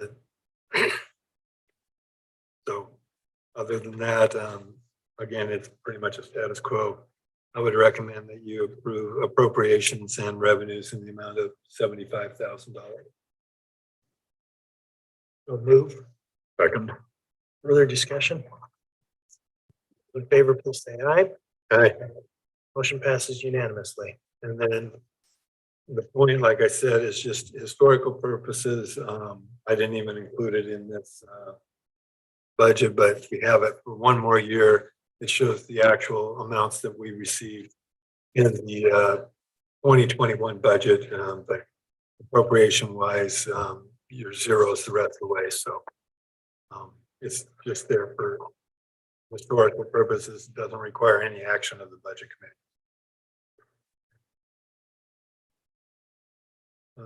With that, that ends the sheriff's presentation, unless you have any questions for the sheriff on anything. Thank you, Mr. Hanson. I believe the sheriff had. Those two asterisks, it's an error. It should be there. All right. Disregard the asterisks. Disregard. Yep. All right. Anything further on the sheriff, or are we ready to move on to community corrections? Thank you for doing what you do for us. Thank you, Sheriff. All right.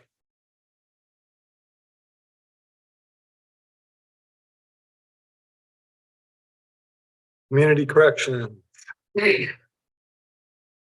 Jody. Two programs in community corrections are within the general fund. We have the parole and probation program, which is the primary function of community corrections. And then we have the adult community service diversion program, which is funded partly by the levy within the general fund. I'll talk about the parole and probation program first. This program is primarily funded by the state, referred to as 1145 funding, as the Senate bill that returned community corrections back to the counties. Since that time, only 2 counties have returned to the state. Lynn County and I believe Douglas County are the 2 that are funded through the state and operated by the state. Counties are given the opportunity to opt out of 1145 funding only if the state fails to properly budget funding, at which time that's when Lynn County and Douglas took the opportunity to jump ship and go back and return it to the state. All other 34 counties operate under the county umbrella with state funding. Every biennium, there is major discussions at the state level on appropriate funding for community corrections at the local level. This year is no different than every 2 years. Jody's funding is always in debate, usually until sometime in June, sometimes after June. And then, like I said, two buckets of funding. You have the overall funding that the state allocates, and then what percentage of that funding we get. And like I said, we will probably know that information sometime in the middle of April to late April of what our new percentage figure is going to be, whether it's greater or lesser than it was the previous biennium. This last biennium, we were lesser than we were the previous biennium. So don't know for sure where we're going to end up. As soon as we know, Jody will let me know, and then we will sit down and try to pencil out what the actual funding is going to be at the county level for us. I did budget lower amounts than we did in previous years. And hopefully those numbers only increase, but no guarantees for that funding. As a result, there will be probably more general fund support for community corrections than we've had in the past. Obviously, if revenues go up, then the general fund support will become lesser.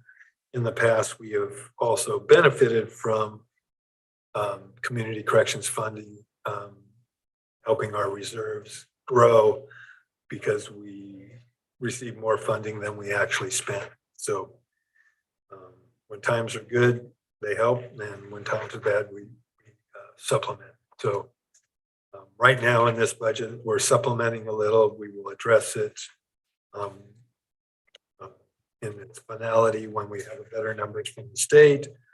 And whether we continue to supplement at this level, not this fiscal year, but the following fiscal year, will be determined on the outcomes of the funding and our percentage of that funding. But overall, this budget is reduced from what it was the previous year, but FTE wise, it's status quo. Some of the professional services have been reduced and those things, but overall status quo budget, with the exception of revenues are lesser than they have been in the past. But not changing the operations in Jody's parole and probation office. Obviously, if there are staff people that leave, who may not fill those positions as quickly, may elect not to fill it at all, depending on the funding. It comes in as more than anticipated in this proposed budget, and different story in that. But overall, this program is operating and doing a good job of what their intended requirements are. And it's just always a wait and see every 2 years for this program. Not easy for Jody, not easy for all community corrections throughout the state until they finally know their final number, then they make those adjustments up or down. The other budget, program budget, community service diversion. They provide, this is where our court-appointed volunteers provide services and do their community service for the county. Provide services to existing county programs, parks, and dump stoppers and those kind of things. They receive some of their funding through 1145. They receive some of their funding through our levy. We also have charges for services that we get through grants and that. And then we have the federal award that is part of Title II that we receive monies from. You have details on page 3 of the program summary. Then you have, I had Jody provide just an overall community correction overview of what they do and how the program oversees parole and probation clients. And then you have a number of statistics within that. Again, pretty much a status quo budget on community service diversion. So I would recommend approving both of those general fund programs within the general fund. Also, if you have any questions, you can ask Jody. Or not. I have an informational question. It's on page 5. Talks about the types of cases that are supervised, some misdemeanors, and uses the abbreviation PCS. I don't know what that is. I'm sorry, which page is it? Page 5 It's your page 1 of your. of your presentation. It talks about the types of cases that are supervised and talks about select misdemeanors, including PCS, sex abuse, 3, assault 4. I don't know what PCS is. Thank you. Thank you. Not that they would ever have that. No, they don't do that.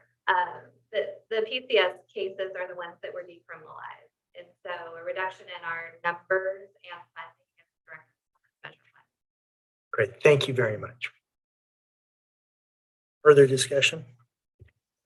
Can I have a motion? So moved. Second. Those in favor, please say aye. Aye. Motion passes unanimously. Jody also manages and oversees the juvenile fund. It falls outside the general fund. However, it receives a quite substantial general fund transfer. It is the program that receives the largest general fund transfer. It has its own section in the in your program summary.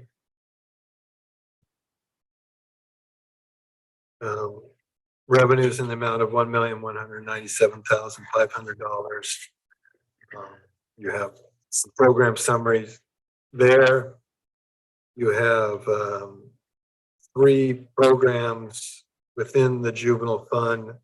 However, we essentially eliminated the juvenile probation or community service program appropriation. So now you only have 2 programs with appropriations. You have the probations itself. This is a status quo. FTEs have remained at this level for a long period of time at 5.95. You also have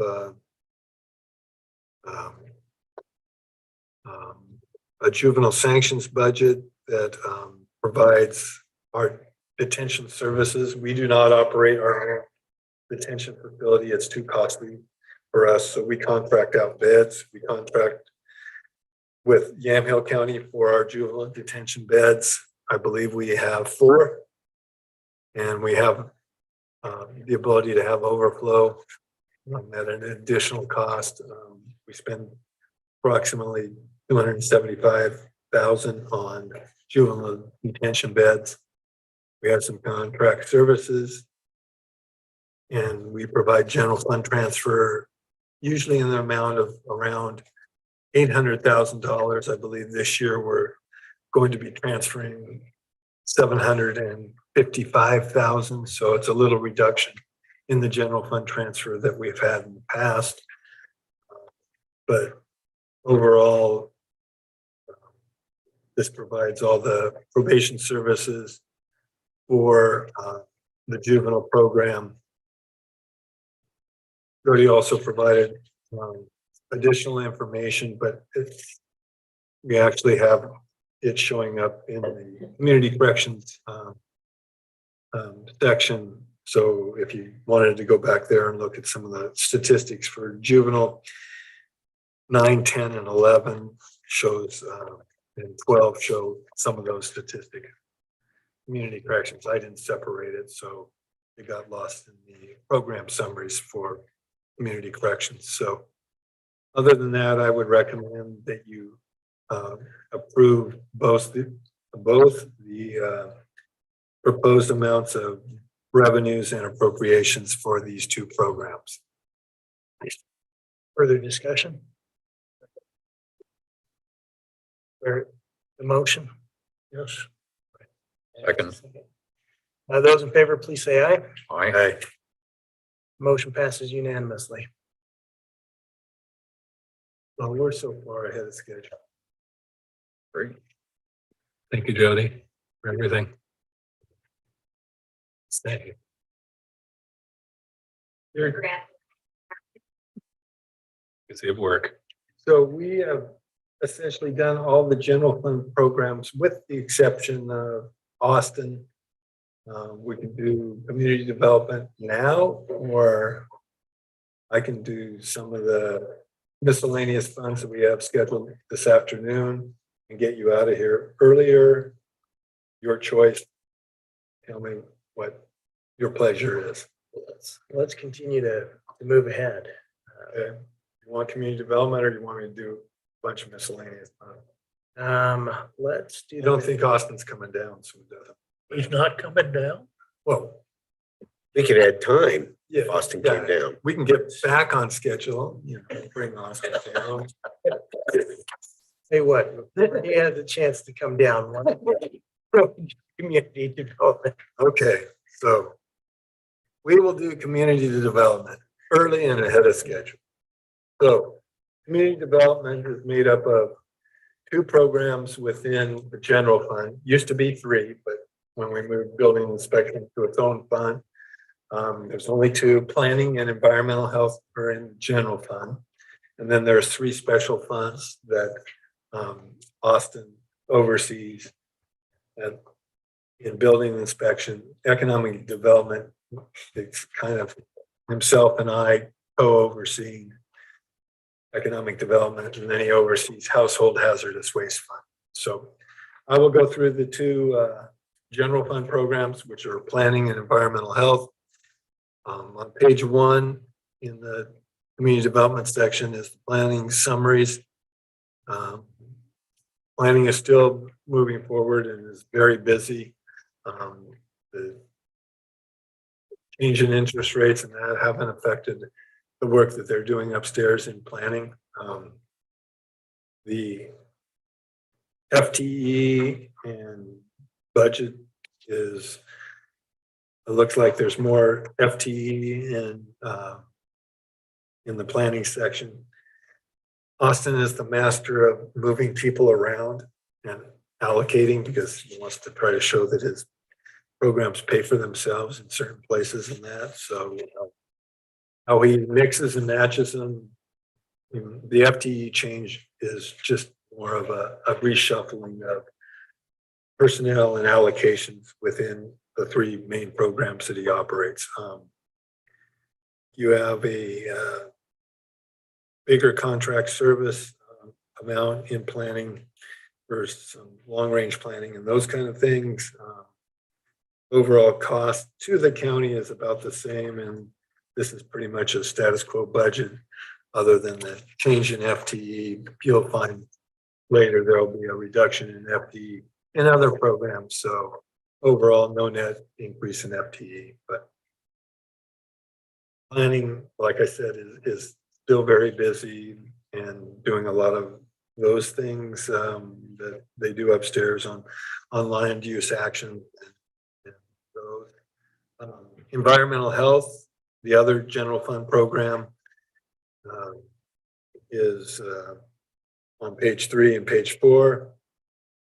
Environmental health does restaurant inspections. They do sanitation inspections and reviews those when they come in for building permits and those kind of things. The FTE in this program looks like it's gone down. The overall cost of this program is less than what it was last year. Again, Austin likes to make this budget look like it pays for itself, so he shuffles. It's just an awesome thing, so it's okay.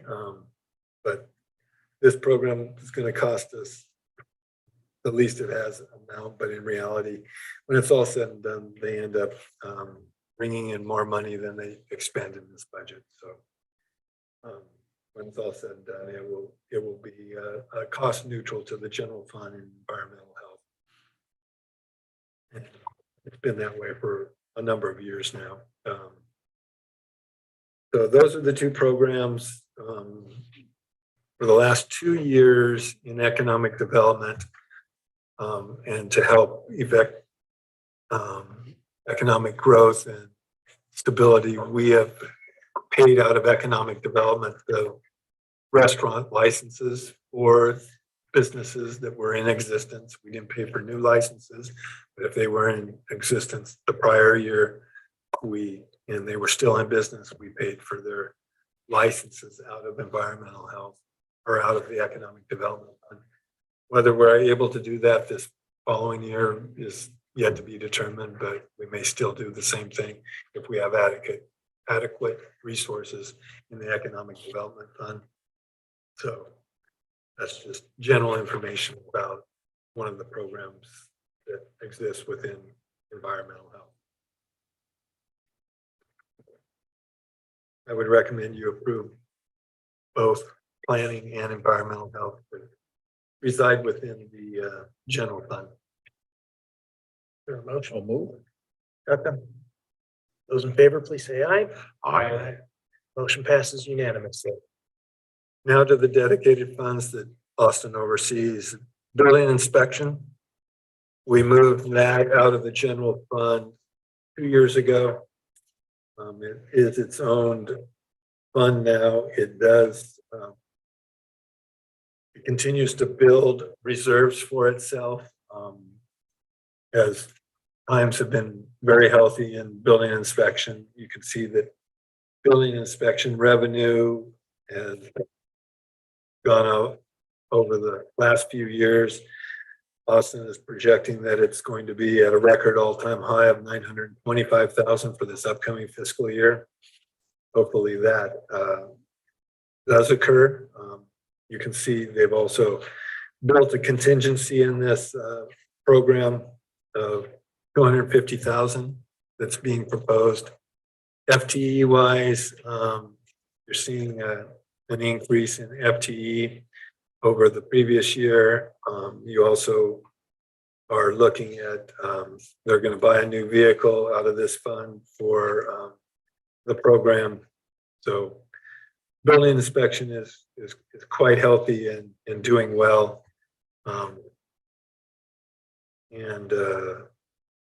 As if it continues at this rate, then we won't have to worry about new growth and all that because building hasn't slowed down.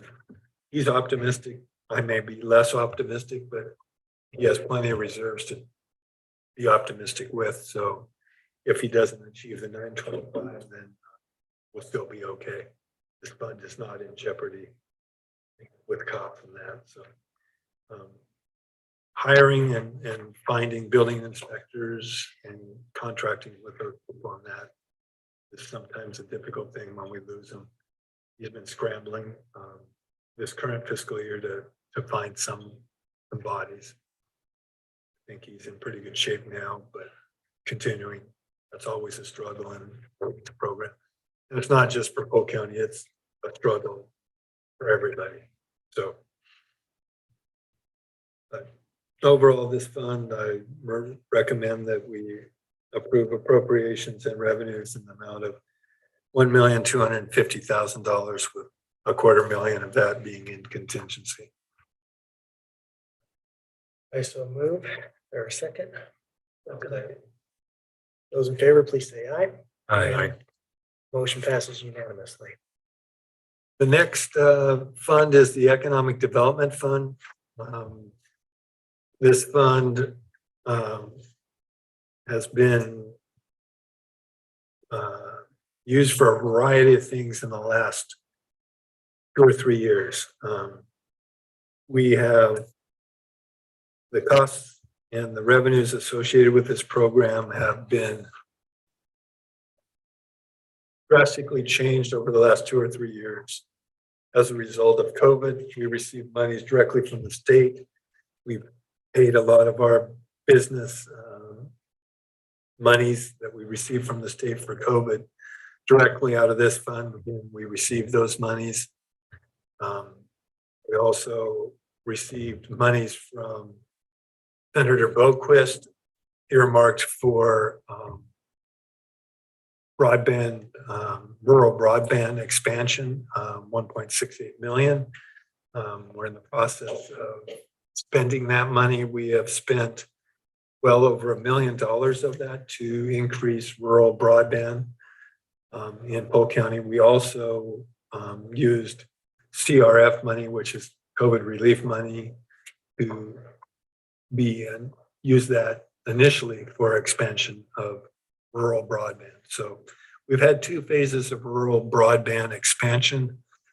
We've provided a lot of additional service to those in the rural communities for broadband services. There are going to be more monies available in the future, which we will probably attempt to go after and still target additional services in the rural communities of Polk County to provide our citizens with better broadband services. But I did not budget for those in this budget. We will expend probably some of the last of the monies that we received from Senator Boquist in this fiscal year, and then utilize some ARPA funds for the remainder of the contracts that we have left with Minet and Alerica. And then we will address future things through grants or whatever as they become available. But we also, as I've said in the past, paid for restaurants licensing the last few years out of this fund. We received monies from the state that are increasing slightly. We've also delved out economic development grants that local businesses have applied for. The board hears probably 3 or 4 of those a year, maybe more, but somewhere in that range. The highest that we've given out, well, historically, the highest that we've given out is $30,000. There was a project most recently at Central School District for the expansion of the AGRA program that they provide at the Central School District.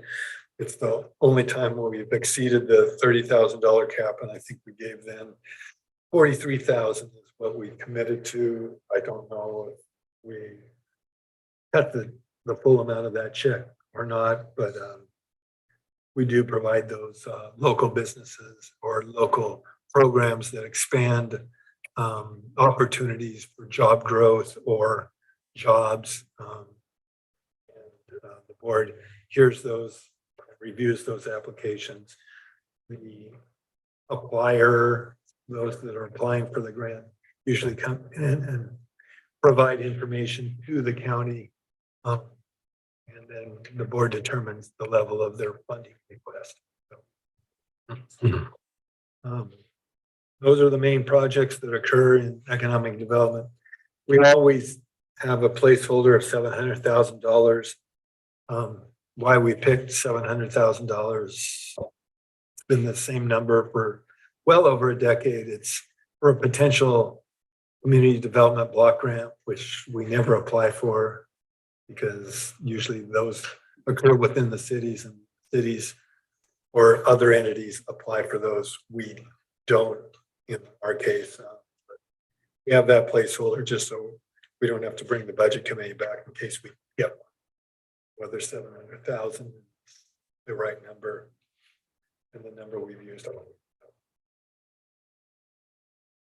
And that's why you see in the history, it's zeros, but you know, that's what you have.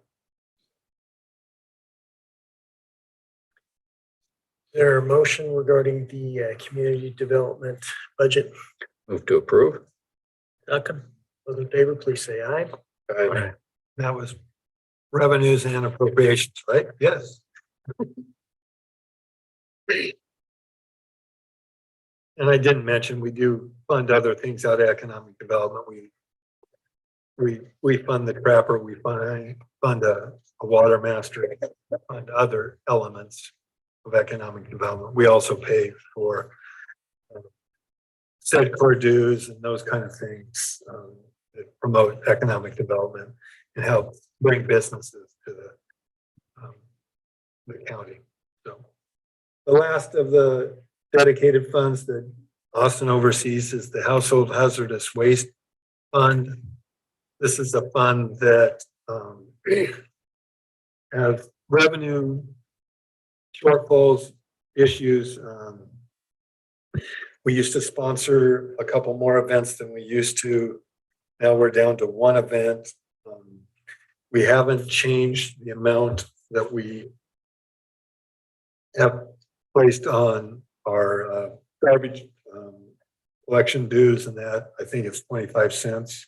It's been that way for 15, 20 years. Probably need to increase it if we want to enhance our program.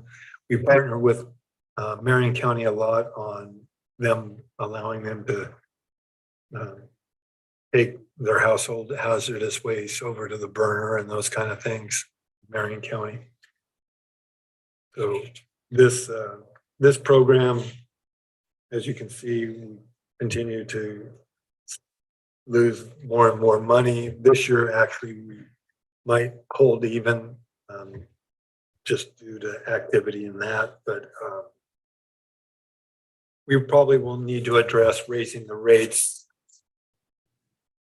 Austin's been hesitant. I've been hesitant to bring it before the board to increase that rate, even though it's probably only going to be a quarter. Could be 50 cents. I don't know, but it's just something we didn't feel was necessary. But we're getting to that point where we probably have to do something to continue this program and having the citizens have access to disposing of household hazardous waste. But at least right now, I recommend tentatively approving the 85,000, both appropriations and revenues. Move to TA. Those in favor, please say aye. Aye. Motion passes unanimously.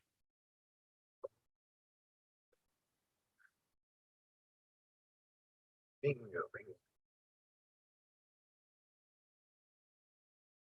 We won't have much to do this afternoon. Miscellaneous funds, if we're going in order, we can begin some of those.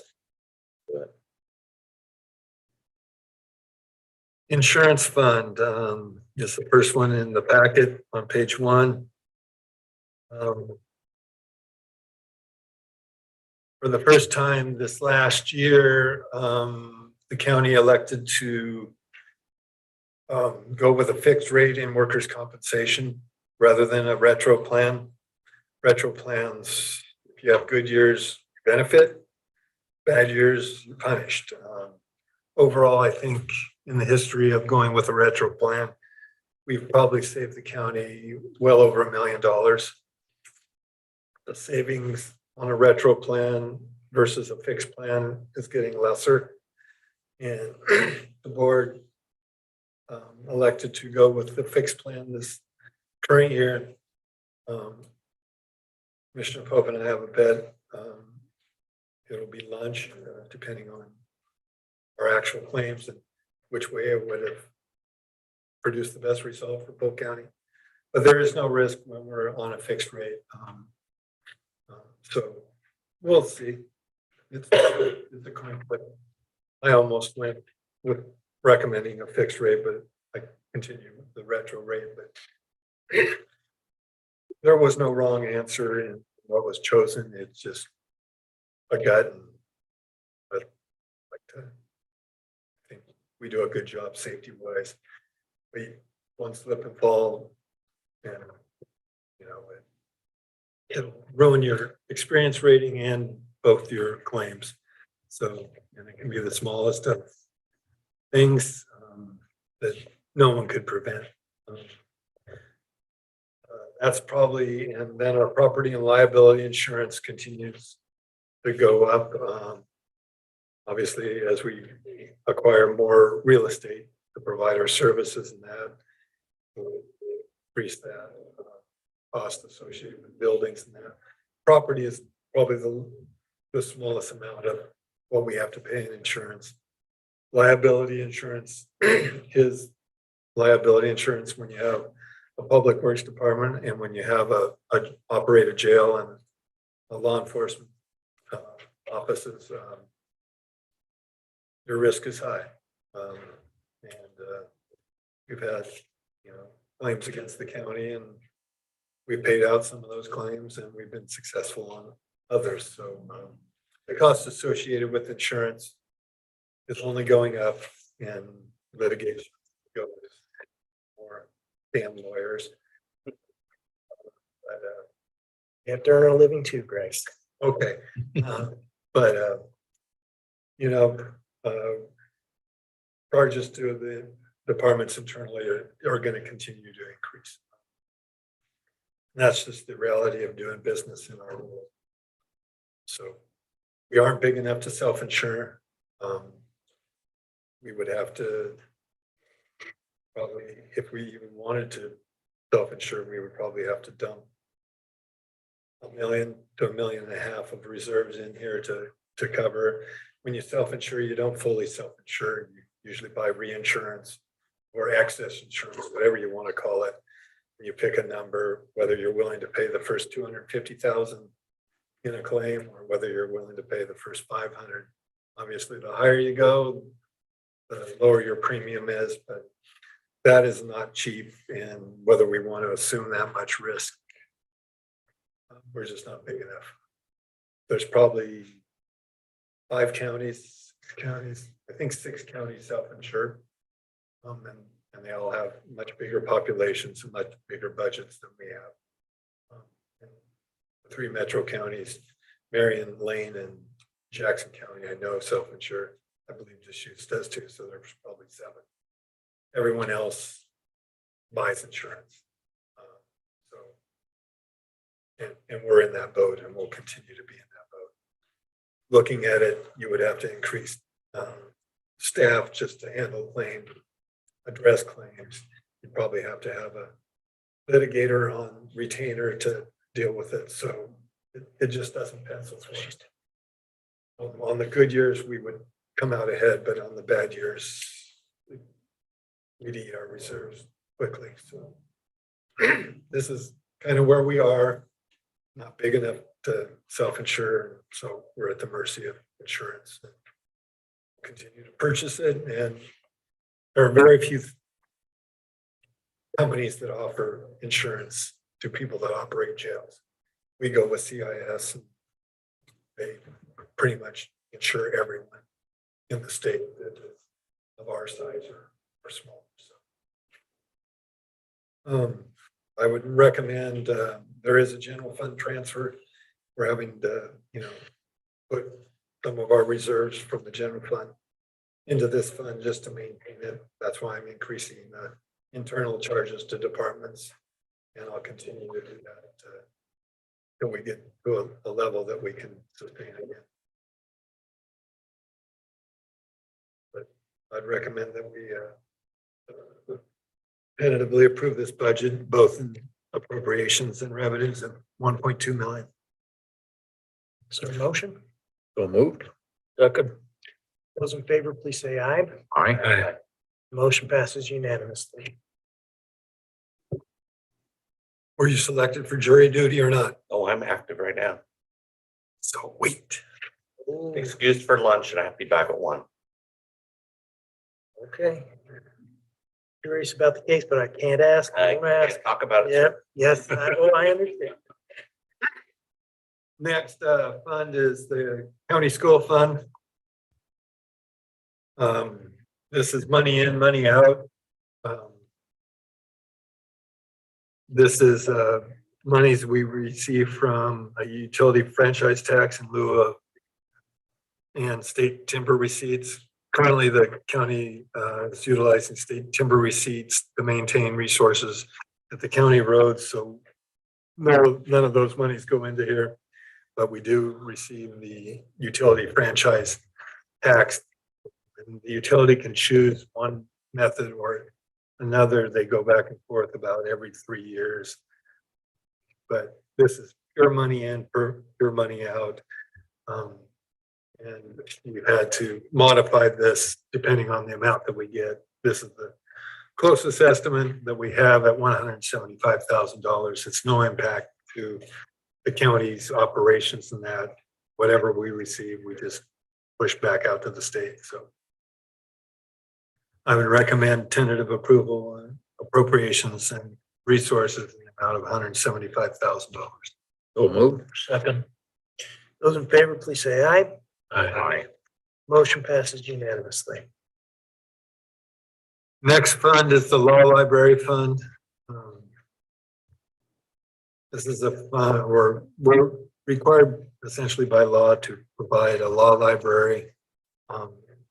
Provides legal resources to either the general public or visiting attorneys or whatever.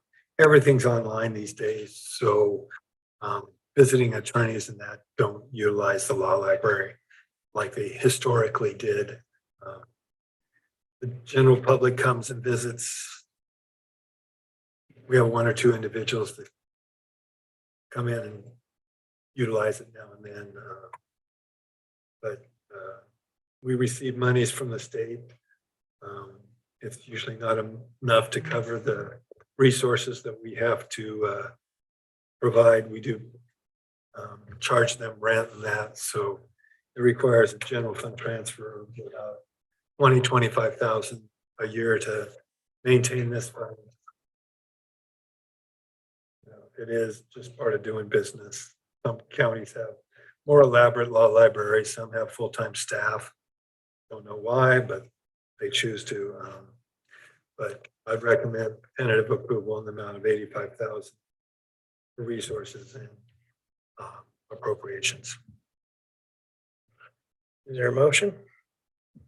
Move. Second. Those in favor, please say aye. Aye. Motion passes unanimously. Court Security Fund, it's 20 plus years of existence. This was set up in 2002, 2003. It was intended to fund security or additional security for the court and courtrooms.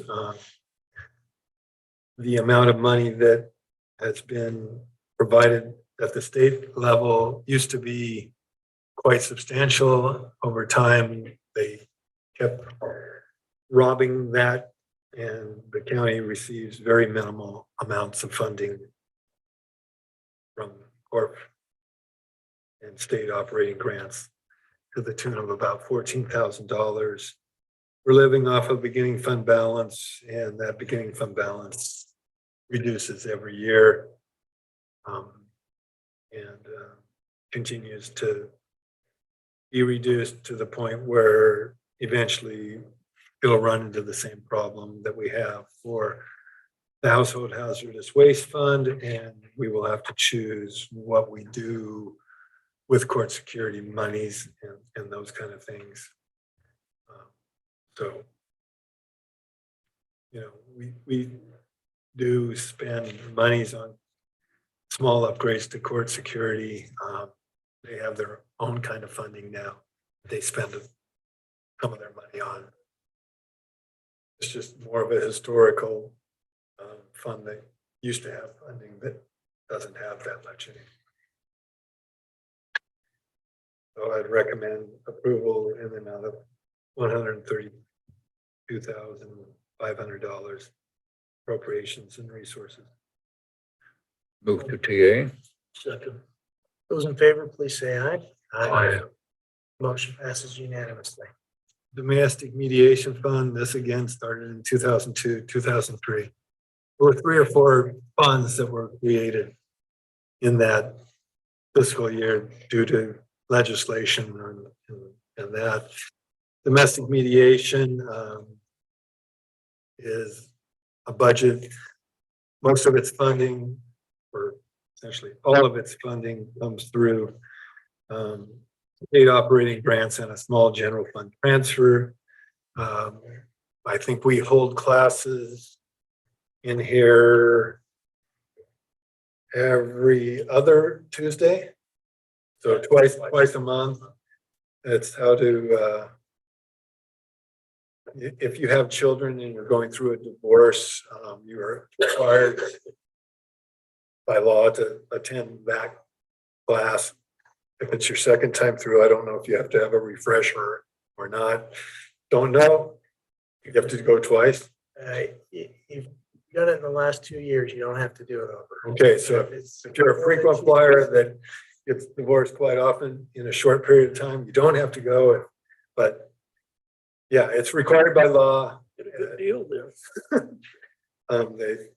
They provide, they're obviously trying to instruct both parents that please don't use children as part of the tool that you use in your divorce proceedings, and those good parents, all that kind of stuff. So it's a program that's operated by the courts. They contract with 3 or 4 individuals, I believe, to provide those classes, answer questions of those divorcing parents. And don't know how well it works, don't want to know how well it works. But every county, I believe, has one of these domestic mediation type programs. Ours are attended, looking in through the door, usually 7 to 15 people in here every other Tuesday going through the process. I'll move. Is there a second? Second. Those in favor, please say aye. Aye. Motion passes unanimously. So here are some of the, like, point fund showed up here. It's the history. You don't have to look at it. Debt service goes up here. It's history. You don't have to do anything on it. The American Rescue Plan is the next fund. As I talked about earlier, we received approximately $16.8 million of funding from the federal government. We received it over a 2-year period. We are required to spend those monies, report on them quarterly. And we're required to spend those monies prior to December 31 of 2024. Unless you're building a building And then you have had to have started the building and it needs to be completed within, I think, September of 2025. But we're not going to go beyond the December 31, 2024 deadline, or at least I hope we don't. So we've expended monies on a number of projects in the county. This fund is going to fund a majority of our FCO building over in Monmouth Independence. It's funded part of our rural broadband project. Like I said, the primary funding for this second phase of rural broadband was the amount we received from Senator Boquist. We have funded part of facility upgrades to our buildings for HVAC and those things, and continue to do that. We had some revenue replacement for both Public Works and the fairgrounds that came out of this program. We upgraded our emergency communications system, about $1.8 million through these monies. We've funded some staff at our local schools for mental health and helping them, school-based counselors. That's a phased out program in which the schools will pick up the full amount in following year budget 24. So those are just some of the projects that we funded with this. We also funded childcare with this program. So we're going to fund part of the Grand Ronde Sanitary District with this program. We are assisting Paul City with some of these monies.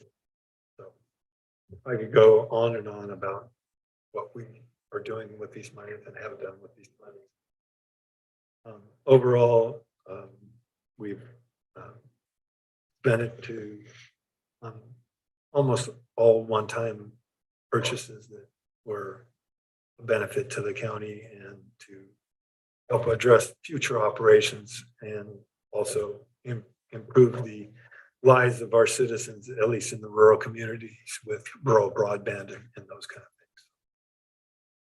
I can give you a detailed list of everything we spent on if you would like to see that. Caitlin gets to do the reporting on it. She enjoys it. Not the easiest reporting, but we do what we do. So again, and this fund will be depleted. There will be monies that we will still appropriate in 24, 25, but we will have it expended by December 31 of 20. So I would recommend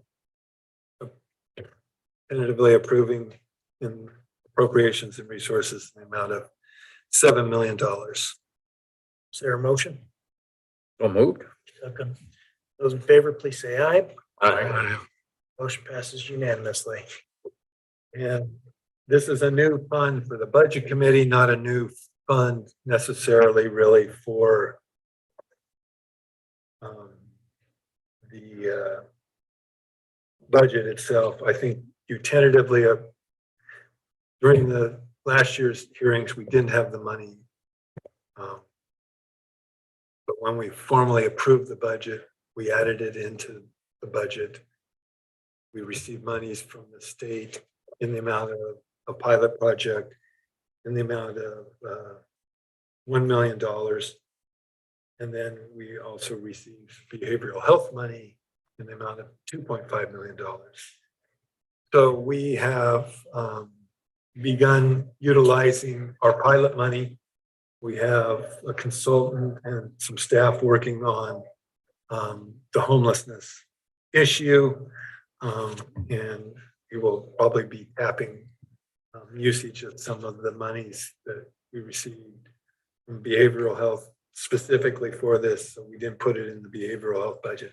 We put it in this dedicated funding to address all of our homelessness and coordinated housing efforts attached to those monies. So most of it will be in contingency because we don't know exactly what we're going to be spending some of those monies on. The pilot, I think you have to expend those monies by, when is it? According to DAS, Once they gave it, they don't care. as long they're as they have appropriated. Yeah, we'll have our to plan and report on it. do good stuff with it. So these are monies, I can't guarantee this is the only monies we'll receive from homelessness and that. Like I said, the emergency order from the governor is sending monies to our local region for the continuum of care and that. And there's also prevention monies that we may get contracted with from family building blocks that receive the prevention monies that we will be applying for family and community outreach. Another program, but still part of that budget. So I'd recommend approval of this, tentative approval of this budget in the amount of $3.4 million resources and appropriation. Is there a motion? Also move. Second. Those in favor, please say aye. Aye. Passes unanimously. With that, I believe we are at the noon hour. And let's take our lunch break. Starting the recording again. Mr. Hanson, I believe we left off at the fair fund. Yes, in your packet, there's a tab for the fairgrounds. On page 1 is the revenues. And then on page 3 and 5 are the budgets for the fairgrounds. They have 2 program budgets. We have one that is for the annual county fair, and then we have one for the year-round operation. A lot of things have been happening out of the fair. Part of the positives of ARPA and that, and some of the state funding is we've been able to address some of the needed repairs at the fair. We've added a restroom to building C. We have taken down one of the buildings that they had long been desiring to have removed, put in new grass and a new kind of courtyard area for them. The good thing about COVID was, unfortunately, we didn't rent out our facilities as much, but during that downtime, we were able to address a lot of things that we had to schedule around because of usage and that. So there were some positives out at the fair. We've repaired and some of the roofs on the barns and that. We're looking at redoing the main floor in the main building, recoating it and that. We've in the main section of the main building, we repaired the roof or ceiling in that area. We most recently did the 2 sides. So now the whole main building ceiling and that has been replaced and repaired, new lighting, all those kind of things. So a lot of positive things going on at the fair. We are beginning to look at doing a master facilities plan out at the fairgrounds to look at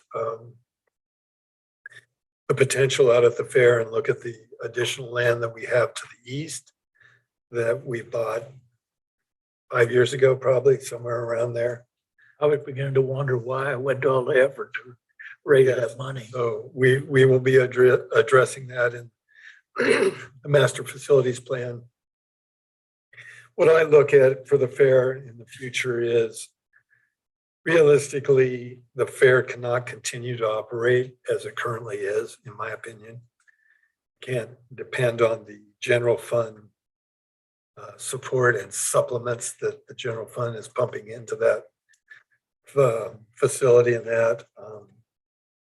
I believe, in my opinion, and I will probably be recommending to the board that we consider a fairgrounds district, taxing district that much like the extension taxing district, to basically give the fairgrounds the needed operating money that it truly needs. And then also included in that will be the ability to bond some of that money and to upgrade or build a new facility or two out at the fairgrounds. That's the intent of this facilities plan, is just to look at it in an overall concept of where we want to go in the future and see if that makes sense or not. You're probably looking at a permanent rate that could be as little as maybe 10, 12 and a half cents to as much as 20 cents, somewhere in that range. At the highest, maybe 25 cents, but I don't think you need to go that high. But that would generate both operational money and bonding money to allow to do those things in the future. And it would be outside the general fund. It would be its own taxing entity. It would have a governing board. My guess is it would have a governing board, much like the extension board, which is the 3 board of commissioners. You would still have a fair board. There would be an advisory board, but also be in charge of essentially the 5 days of fair, the prep before and after, and begin to truly operate it as more of a expo type center, and that not to the degree that they developed down in Lynn County or Deschutes County or those. We just don't have the resources or the money or the infrastructure out there to do that. But just take an overall global look at the fair and where we want to go in the future. Because if you don't, I think it's going to die a slow death. And maybe that's the conclusion that we come to too. I don't know. But operating as is probably not. We either have to really do it or not do it, in my opinion. And again, I haven't totally vetted that with the board and that, but that's where I've seen it. I've talked to Tina about it. And we just don't have the adequate resources. And it's not because we don't have the resources now. It's once you begin to play catch up out at a facility like that, you can't.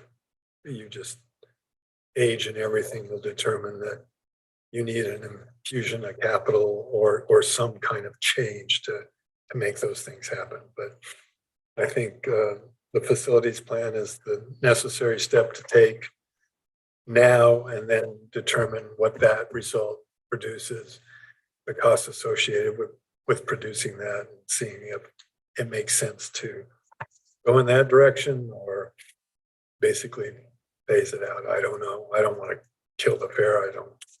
That's never been a goal. I think it's a very valuable resource. You also may have some eventual monies as an alternative evacuation site and some state monies that could help fund the fair for having that. There's a bill that is looking at those kind of things. So there's opportunities that are out there. I think we just need to explore them all and move in that direction. This budget doesn't, the facilities plan is going to cost about $30,000. It won't make one way of a difference in this budget right now. Part of it will get paid out of this fiscal year. Part of it will be in this fiscal year, but that's not the big thing. The results is going to be the big things and where we go from there and how we strategize where we need to go. But like I said, there are 2 operating budgets for the fair. The annual fair has monies. You can see state shared revenue. We have $80,000 in there as revenue. You have most of the concessions and everything, and those for the annual fair. The annual fair really never has paid for itself. It never will, probably. But it's also a tradition, and it's something that, if you want to up your game, you're going to have to bring in bigger entertainment. You're going to have to bring in just a whole bunch of different things to increase your revenue. And we don't quite have the facilities to do that at this moment. The year-round fair, obviously it took a big hit during COVID. We used some of the revenue replacement of lost revenue for the fair with ARPA money. You can see that intergovernmental local is increasing in revenue.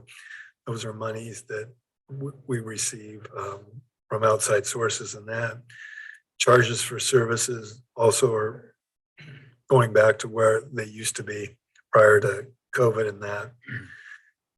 Beginning fund balance, they're fairly healthy compared to where they have been in the past.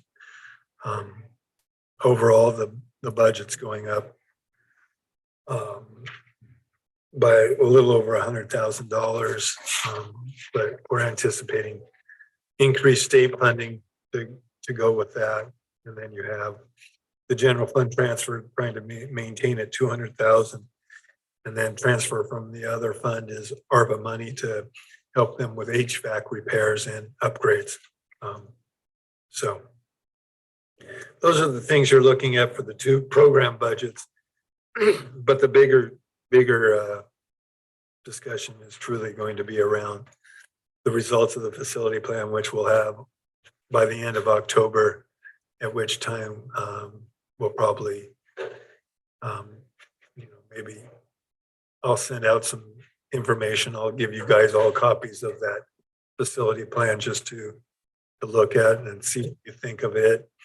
I've asked Norbert to sit on that committee that's going to do the facility plan, so he'll be well versed in it and in those discussions. He's part of the Fair Foundation in that, and going to ask someone from Extension to be part of that and see if we can develop a pretty good plan. A lot of counties utilize 40 or 50 people. That's too big to get anything really done, and you get 40 or 50 different directions you're going in, and as a result, you just don't get anything. So having a small committee to, try to put a vision together is what I prefer, and that's the direction we're going to be going in. And I'm pretty sure from there we can put together a pretty good product that we can then actually have hard discussions on a taxing district and that. If you go out for a taxing district, I would suggest that you go out in May of 2025. And to have that all in preparation, and that you need to begin that process probably at the beginning of 2024. Really get yourself, gather signatures, all those kind of things. That's necessary, and decide on appropriate monies and all those things. So that's kind of the big picture that I see for the fair. And, this is kind of a keep us going, keeping the momentum going, making small improvements to the fair until we can really decide where we need to go and what we need to do. So with that, I would recommend that we tentatively approve both program budgets and resources and appropriations in the amount of $5,000. Moved. Second. Those in favor, please say aye. Aye. Motion passes unanimously.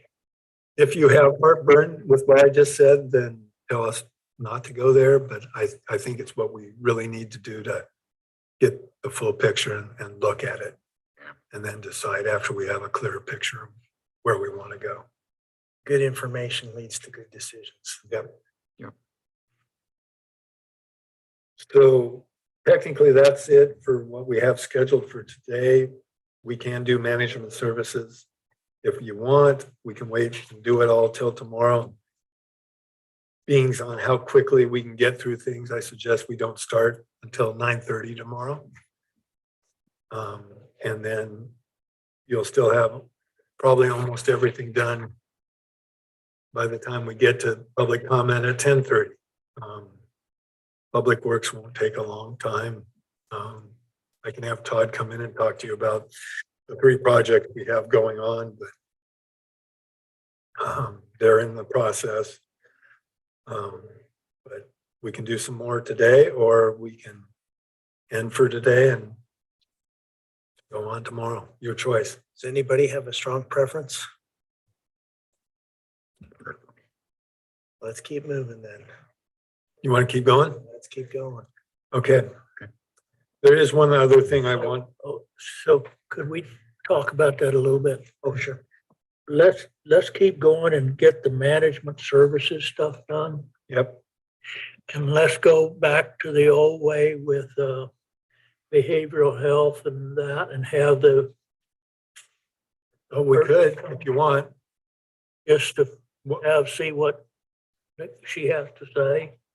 And then have maybe Todd come also for the public work. We could have Todd come. I don't know Noel's schedule. Okay, but I mean, if she's available, Right. I'm sure Brett can be available. yeah, have him come. So Just I'll to get contact- another look at how that goes. I mean, I think it would be good for us to see them, some of them squirm a little bit when we ask the hard questions, so. they aren't going to And squirm. then- and then get Caitlin to facilitate part of that also, just so she understands what she's potentially getting into.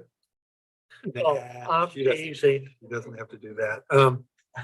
But yeah, I can definitely get Todd here. I'll check with Noel and I'll check with Brett on theirs. Okay, so it would just be, It's fine. I Little- mean, there's another enough look at it. activity going on in both.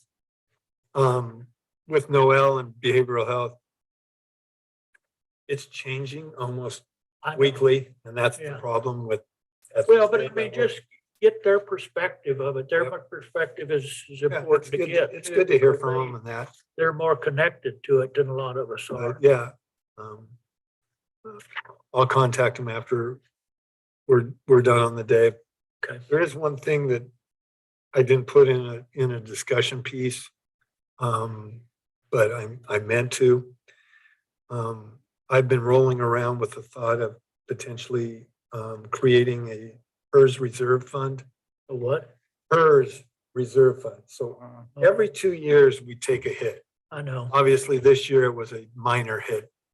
But my guess is in next time, the next biennium, 2 years from now, it's gonna be a big. you're probably going to, my guess, you're probably going to see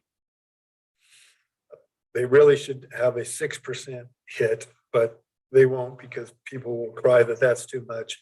So they'll keep it at 4.5 or 5%. But those impacts are significant enough that potentially we may want to talk about a reserve. And if we talk about a reserve, we would basically, and I don't have it incorporated in here, we would be charging internally, kind of like a management services charge, but a 2% or a 3% assessment to departments and funds this year and the following year. And that would go into, those monies would then go into a dedicated fund that we could then tap the next time we have a PERS increase and redistribute it as revenue back to those departments. You're basically taking it out of their operating monies now and returning it to them 2 years later, but then continuing that charge forward and then returning it 2 years later, 2 years later. So you have basically, you may not solve the whole problem, but you have basically taken that hit out of them and then returned it, so it's not a big hit 2 years Well, from and as now. departments grow, you're gonna have Yes. more money coming out and going into the reserve. So and get it's just a good a bit of thought. balance. It's just a thought. And unfortunately, the PERS hit comes at the same time the state's doing their thing. And it's a big unknown, but I thought about doing it, but I wanted to run it by you guys first. I can still incorporate it into the May budget hearing. If you want me to explore, I can show you what impacts it would be both to the general fund. The three funds that are going to get impacted the most are going to be Public Works, behavioral health, and the general fund. Right.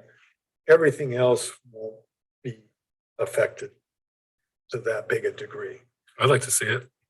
I'd like to see it too, Terrific but idea. that's another good reason to have these people come and say, what would that be? Well, yeah, none of them, the only person. They don't know about it, but it's good to have them and ask them No, that no question. other departments really know about it. Caitlin knows about it because I talked to her about how we would make it work and how we would actually incorporate that into the budget. So It'd be helpful for the, she's aware, so it's not a shock to her, but I can do that in between for the public. now and the May hearings and just give you a snapshot of what it would look like. And we can incorporate that into the formally approved budget. I've got a question about the concept. So with the PERS reserve fund, would that kind of, is the thought that that would be in place between now and say the middle 2030s when PERS kind of stabilizes? Or is this just? I would suggest that you continue to operate that surcharge and that you can always adjust the percentage that you charge. And until PERS begins to level out on their PERS rates, which, you know, was supposed to be no later than 2030, I think they've now pushed it to the middle of 2030. My guess is it's probably going to be 2040 before they really get it together. And enough of us tier oneers die.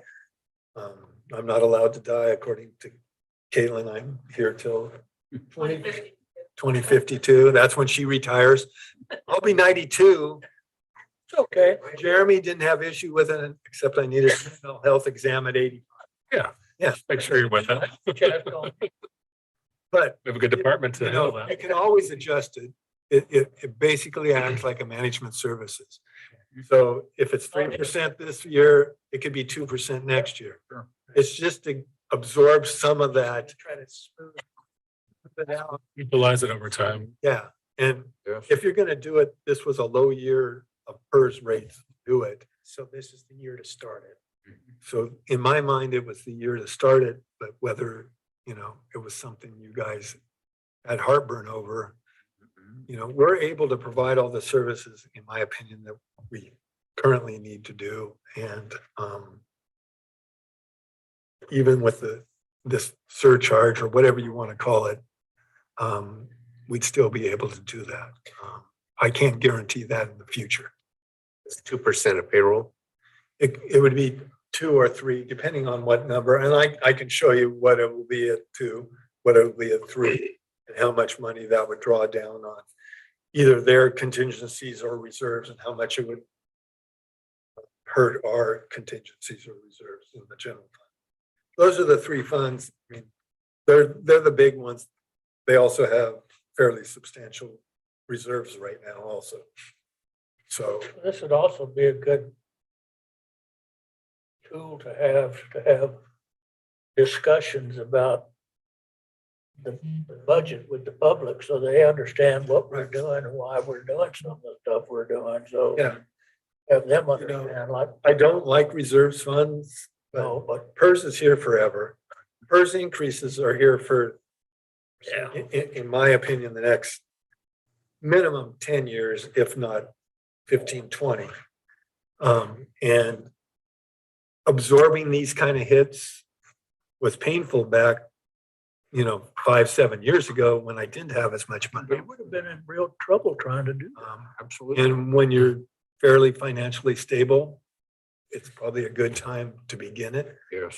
If you're having to make hard choices, you don't have to continue to do it. Yeah. So, That's one you can, yeah, be you have, flexible. it's a slider, and, you know, and if you do it now, you at least absorb some of the future. And whether you can continue at 3%, 2%, whatever the number is, it's better than not having anything at all and having to absorb it with no choice. You have no choice 2 years from now. well, and then if it turns bad, really bad, then we have to do it. It's really bad for Yeah. everybody. And I don't We think don't that, have I don't think they will kick the can down the road rather than making it really bad. Yeah, But historically, they've done that. But that just extends, when's the end in sight? Yeah. So they're gonna have, yeah, bad returns. They're always lag over a year in return actuarial data to set their rates. So they were basing it on good stock market this last year. The 22 was not as good a year, obviously. Recession could, And 23, I think it's still an unknown. What's going to happen in 24? You got an election year. I have no idea, but I don't see your rates having another 2 years of good data to help ease the pain of the employer rate increase. And they eventually have to learn not to kick the can. So if they don't kick the can, you could be looking at 6.5%, 7% increases. But everyone will scream bloody murder if that happens. So they tend to cap it at 5 and then push the rest into the future. Someone else. Well, for us to have that discussion. So I totally agree. if you're okay with me at least playing with that and showing you Great. what would happen or not happen, I can present that at the May hearings. And that.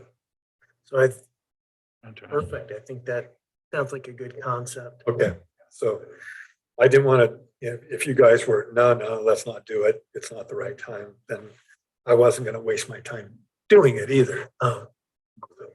If you're comfortable with that, at least I will present that in the May hearing when we formally approve the budget and I have better data on what the state's doing to us or for us or both, because they usually do both. All right, so we can go to management services.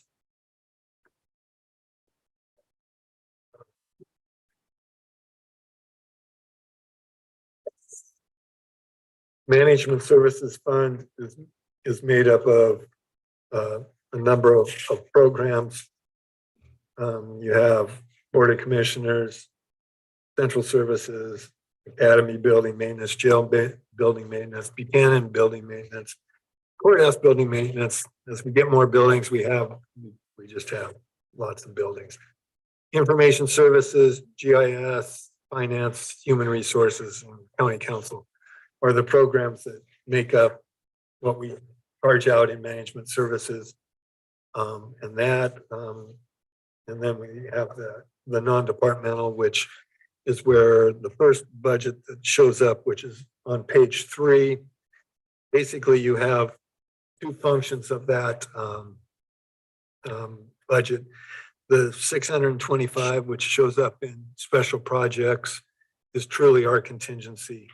We move monies from there into those funds that need budget adjustments for appropriation authority and that.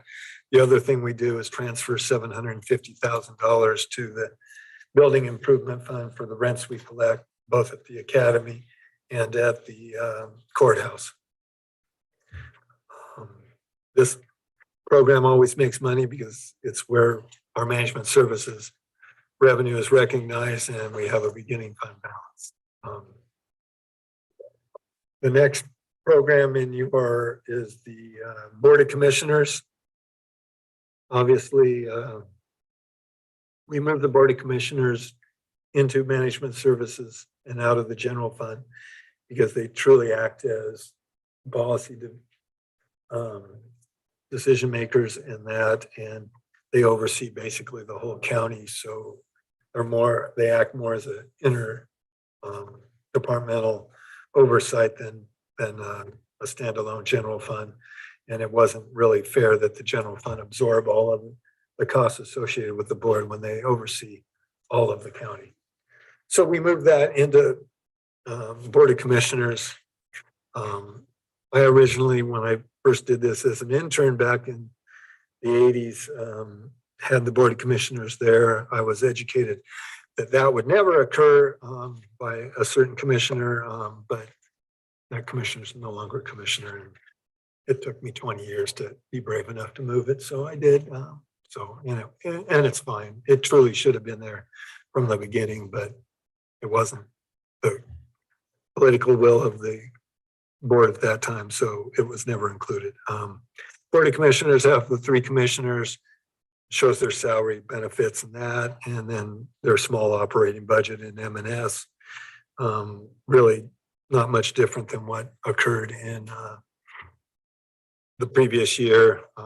Compensation Committee already incorporated their salary increases in that. So I would recommend tentatively approving that one. Central Services. When I was an intern, this is what we created in 85, 86. I developed the management services charge. First 5 years of that charge was very difficult. Departments felt we were stealing their money, but it was money that we were already, it was just double accounting, and we were able to tap other funds to help operate the internal processes of the county, like payroll and, you know, those kind of things. So Central Services, located in the basement,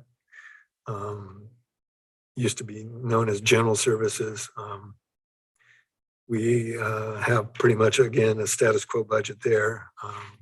Same amount of FTE as we have in the past. Part of Matt's salary's in there, part of my salary's in there, Melanie's in there, and we have a part-time employee in there that serves in the front office and that. So we also have the overall cost of telephone, copiers, some of our central stores, and then some vehicle maintenance that we pay for the county motor pool. Next program is Academy Building Maintenance. This is the cost associated with providing maintenance services at the Academy Building and some of the outlying buildings for behavioral health. I believe we have West Salem in here as their maintenance and that for the satellite office that we have in West Salem behind Safeway shopping area. Again, we charge rent. We transfer the majority of that rent to the building improvement fund to pay off certificates of participation that we issued way back when for the academy remodel and to pay for improvements to the academy building and the courthouse building. FTE is the same as we have in the past. Utilities, rough, always run around about 70,000 for that building. So that's the academy building in a nutshell. The jail maintenance, we provide maintenance to the jail in the public areas. So we provide it in the courtroom areas. We provide overall maintenance to the building. We provide the custodial to the public areas. Inside the jail, they provide their own janitorial type of services. We don't send our custodians inside the facility, but our maintenance people do go inside the facility, and we've done a number of upgrades to the jail building maintenance. One of the major projects that are going on right now that is being funded both out of ARPA and the general fund is the replacement of all the jail cameras and security and all that. So that's being upgraded right now. That came in at a price tag of about $1.6 million. So jails are not cheap to operate. They are very expensive. And our jail is now, 25 years old. It was completed in 98. So August of 98 of 2023 is 25. So it's hard to believe. And we used to call that the new jail versus the old jail that used to be in this building. So, but now it's just the jail because of where we are, but we charge them essentially what it costs to operate their facility, and that repairs and maintenance are around $40,000. Major projects, we either fund out of building improvement or some of the COPs that we spended money on, or out of the general fund in the jail operations. So Buchanan Building, that's the newest of our buildings that we built it about 7 years ago, 6 or 7, I think. Located over by the post office. It houses juvenile, IS, community corrections. This charges for rent. We charge those departments and then pay the rental cost and that for the COPs that we are charged. We have a lease to own agreement with the Buchanans on that building. We have the option to begin outright purchase. I think we can purchase that in years 8 through 12. And then after that, if we haven't purchased it, we have the right of first refusal in case someone else wants it. So we will probably purchase the building in totality somewhere around year 10. So then we have courthouse building maintenance that provides maintenance to and custodial to this facility, the historic facility, some of our outbuildings, public works, and emergency management center. We also provide, we go anywhere else because the rest of behavioral health. So, yeah. So this is where a lot of our maintenance people, we have floaters that go to all of our buildings if there's a need in that. So they're low, we don't try to distribute them on an equal basis in that. We just have them located here. So overall, though, budget pretty much again is a status quo budget. We collect rents internally. We don't collect rents from the state courts because we're required by law to provide them space rent-free, which is a big ripoff, but that's fine. We are, other than that, it's like I said, it's a status quo budget. Some of the improvements we made with windows and that, we're seeing our energy costs going down. Will it ever pay for itself? Probably not, but it helps. So we've maintained or had decreases in our total utility costs while everyone else is experiencing increases. So it's working. So that's good. Information services, IS budget. This is a budget that will continue to grow. It looks like it's shrinking a little this year, but not really. We spend some ARPA money on cybersecurity. Cybersecurity is continuing to and upgrading our security systems are a never-ending process. You know, we've tried to implement as many things as we can. Are we susceptible to it? Yes, everyone is susceptible to it. Have we been attacked more than once, but we've not been attacked to any degree. Other counties have not been that fortunate. Tillamook got attacked very badly. They were down almost for 6 months. They paid ransom. They did everything. So it's out there. So we're always trying to make that a main focus of our IS department. Some of the things they implement I don't even like because it requires us to authenticate 2 times.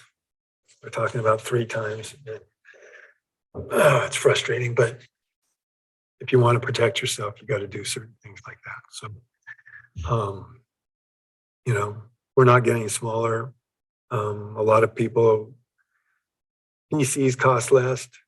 A lot of us are using laptops, Chromebooks, all those kind of things. A lot of people, we still have people at times working from home, those kind of things. All those are elements that we expended lots of resources on during COVID and during ARPA. So overall, we charge this department out. It doesn't pay for itself, but it never will. So, but IS is critical. We save a lot of money FTE wise on some of the systems we have in place and those kind of things. So GIS is another component of our information system. It's our land management type of information system. It came in very valuable during the last ice storm, and the tools that we could use for reimbursement through FEMA and our ability to track, save Public Works an enormous amounts of time and allowed us to get through that process much easier. We have essentially 1 FTE in this department. And we have a half-time person in here, but whether we fill that or not, we contract with Dean Anderson still to do some of the work, and he enjoys fiddling around, kind of enjoys his semi-retirement, and is doing a good job. Eric's doing a good job. And this department is crucial. It's probably the thing that most people access on our website because people are interested in who's my neighbor and the information that gets attached to property like assessed value and those kind of things. So you have a lot of people that utilize this information countywide. The next budget, I'll let Caitlin present. Oh, she laughed. She ran away knowing that I might do that. This is the finance department. You'll see an increase in FTE. We've added a second payroll person to this budget and shifted around some of the priorities in finance and the accounting for the bodies that are up there. There's a good chance that we'll be taking on some of the work of the CCO or COC, not CCO, the COC, which is the Continuum of Care. It's the organization that's going to receive the monies from the emergency order from the governor on homelessness. We'll propose being the fiscal agent for the COC. That's not included in this budget. If it does, there's going to be an MOU between the COC and Polk County. Will be the fiscal agent, which means that we'll probably do some of the budgeting for them after their current person leaves June 30th. And we will track and do the fiscal reporting for the grant funds that they oversee. We will not issue the checks. It will not run through our books. The account for the COC is through the COG. We will just authorize those types of payments for them to make. And we will track, like I said, and do the reporting and the budgeting for them in the future. In return for that, we will end up hiring an additional body, and we'll get paid $10,000 a month to provide that service. How long that lasts is currently the money runs out, or doesn't run out. It is supposed to be spent by January. I don't see how it will be spent by January. It will get extended. That's not official, but it's reality. I've seen everything get extended when it came to COVID. This is same type of thing. So we will have that contract in place as long as we serve as the fiscal agent.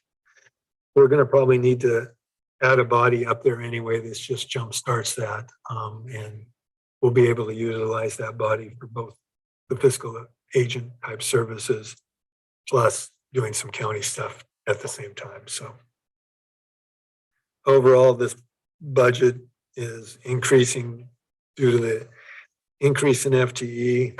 Audits cost you more money. Professional services, somewhere down the road, we're going to have to be purchasing a new financial system. Yamhill County just did one. Theirs has been a 3-year process and they aren't done. It's not an easy task.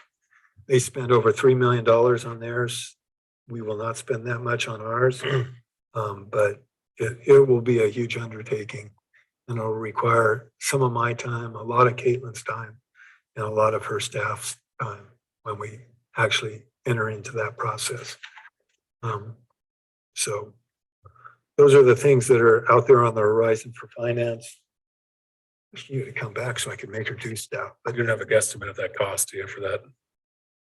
My Conversion. guess is Yamhill County bought every module that you could buy.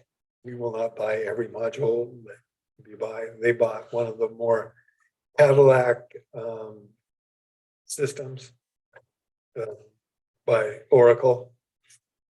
What used to be known as Oracle Financials, but now they have a new name for it. It's a subset of Oracle, but it's the real deal of a system, but it's very costly, very hard to implement. A lot of their cost was converting all their old data though into, so they could have the history in that. Ours won't be as bad of conversion. Their system was, Yamhill had the only system in the state of Oregon operating under the system they were operating under. So, Word perfect. yeah, I'm just kidding. worse than that. I don't see it, but it'll cost us 7 figures. It'll be $1 million, $1.5 million. And we'll have to figure out, we'll be able to phase it and that, but it's still gonna cost a chunk of change. And we'll probably have it integrated, payroll, whether we go back to doing it in-house or having ADP doing it, all those things will be determined when we make the assessment. We'll probably hire a consultant to help us do it all at the same time. So it'll be a lengthy process, but it's one that you'll eventually have to do in the next 2-3 years, at least begin that process. So again, human resources, that's Matt's primary department, or at least one of them. We have 2 employees along with Matt handling human resources, personnel, whatever you want to call it. I know that's the appropriate term. I still call it personnel now and then. But it's managing people, and that as more rules and more time off continues to be allowed in today's marketplace, that has to stay on top of all those rules, how they get incorporated, how we manage our union contracts at the same time and be in compliance with the law, all those kind of things. So it's always ever changing. There's always a webinar or whatever on the latest and greatest things that are coming through the pipeline. Eventually, one of Matt's employees will probably, during this budget year, proposed budget year, there's a good chance that his most senior employee down there will retire, is my guess, 23, 24, but if not, that's fine. And if she does, then we'll replace that. But right now, we're not looking at staff increases or anything in the human resource department. Given that the county's seeing a lot of staff increases, pretty amazing what you are able to accomplish with the limited staff you have. Yeah, I mean, moves that we've made have made things not always less painful, but more efficient. NeoGov, moving to that as a recruitment tool probably has been the best move we've made. Yeah, a we've long become time. a lot more efficient with going to using technology through NeoGov as well as ADP. It's made us more. Yeah, so modernizing those, you know, it used to be a time-consuming person effort to do recruitments and all that. NeoGov makes it a lot easier. It's not free, but, you know, overall, it makes a better product and probably improves our recruitments at the same time, so. And then the last program in management services, county council, I could force him to come in and talk about his worth. But it's a necessary evil. We could have more. You know, 2 lawyers in the room would be overkill. Yeah. So Morgan's the county council for, obviously for the county. And he also does provide services to the housing authority. The revenue that you see in here is, we charge them $1,000 a month retainer to have him as their counsel and legal entity for their body. Other than that, part of Morgan's time shows up in the insurance fund. So it doesn't look like we have a 3/4 time attorney. 25% of his time is trying to manage some of our claims, gathering those kind of insurance issues that we have to deal with. So he also, you know, does a lot of, he probably spends a majority of his time either dealing on personnel or dealing with 2 or 3 of our major departments, cop shop, public works, and behavioral health are probably, and rightly so, they're the biggest of our 3 departments outside the general fund and including in the general fund with the sheriff's office. So, but overall, the resources and the appropriations for all those programs is $8,415,000. And if you want to do them in totality, that's the number you're going to use. I'm wondering if we could consider the Board of Commissioners portion of the management services separately, so I could have an opportunity to recuse. You don't have to. You're going to adopt it, so you can't avoid it. And you're the only ones that adopt it. Yeah, I think without the commissioners, we wouldn't have a quorum. So I can understand the conflict of interest, but without you guys, we don't have a quorum, so we can't. Could I abstain from that portion? Yeah, if you abstain, we'd have a quorum and we could move forward. Wild votes. Compensation committee. Yeah, I mean, the compensation was set by a separate committee. Right. And it's just incorporated. You don't have to, you can't excuse yourself permanently because you're going to have to adopt it. Yeah, It's impossible to avoid it. to avoid it. We had no say or input on that decision either, so we're still good. On the compensation, you don't. When you formally approve it, you're essentially accepting the recommendation of the compensation. What we compensation committees. Yeah. So And if perhaps you we don't, could if you consider don't that want, as the motion. if you don't want to accept that, you can bring that up in May. And then if you 3 voted to block it, then we reconvene the compensation committee, which I've done in my history Do that, and back and forth until you guys agree on something. whichever, we could do it. Yeah. Well, Negotiate, and we negotiate it down. Might go down. I'm ready for that. well, Well, would it be too messy just to consider the motion to adopt the recommendation of the compensation committee Yeah. for that portion? You essentially do that in May, but you can do it now too. It doesn't matter. I see what you mean. So do we want to do this and then in two separate motions, one that relates just to the Board of Commissioners and then one that relates to all the others, or how, what are your thoughts about how you? Is there a pending motion? I'm gonna do it then. I want to start that they've been doing this for years Ever since we moved, I mean, or before. you've approved the Board of Commissioner budget for, you've always had to. Okay, So yeah, once the Board of Commissioner adopts it, our moving it. salaries are baked in there. Moving it into the management services. Now it's incorporated in every budget now because it's charged out. So. Right. There's no, in my opinion, there's no need to recuse yourself at all. Okay. Yeah. Is there a pending motion? We can consider it all at once. I can, up to you all. I move that we tentatively approve the income and expenses of courthouse building maintenance, information services, GIS, finance, human resources, and county council. And then you gotta go to the previous page and do, Oh, did I miss some?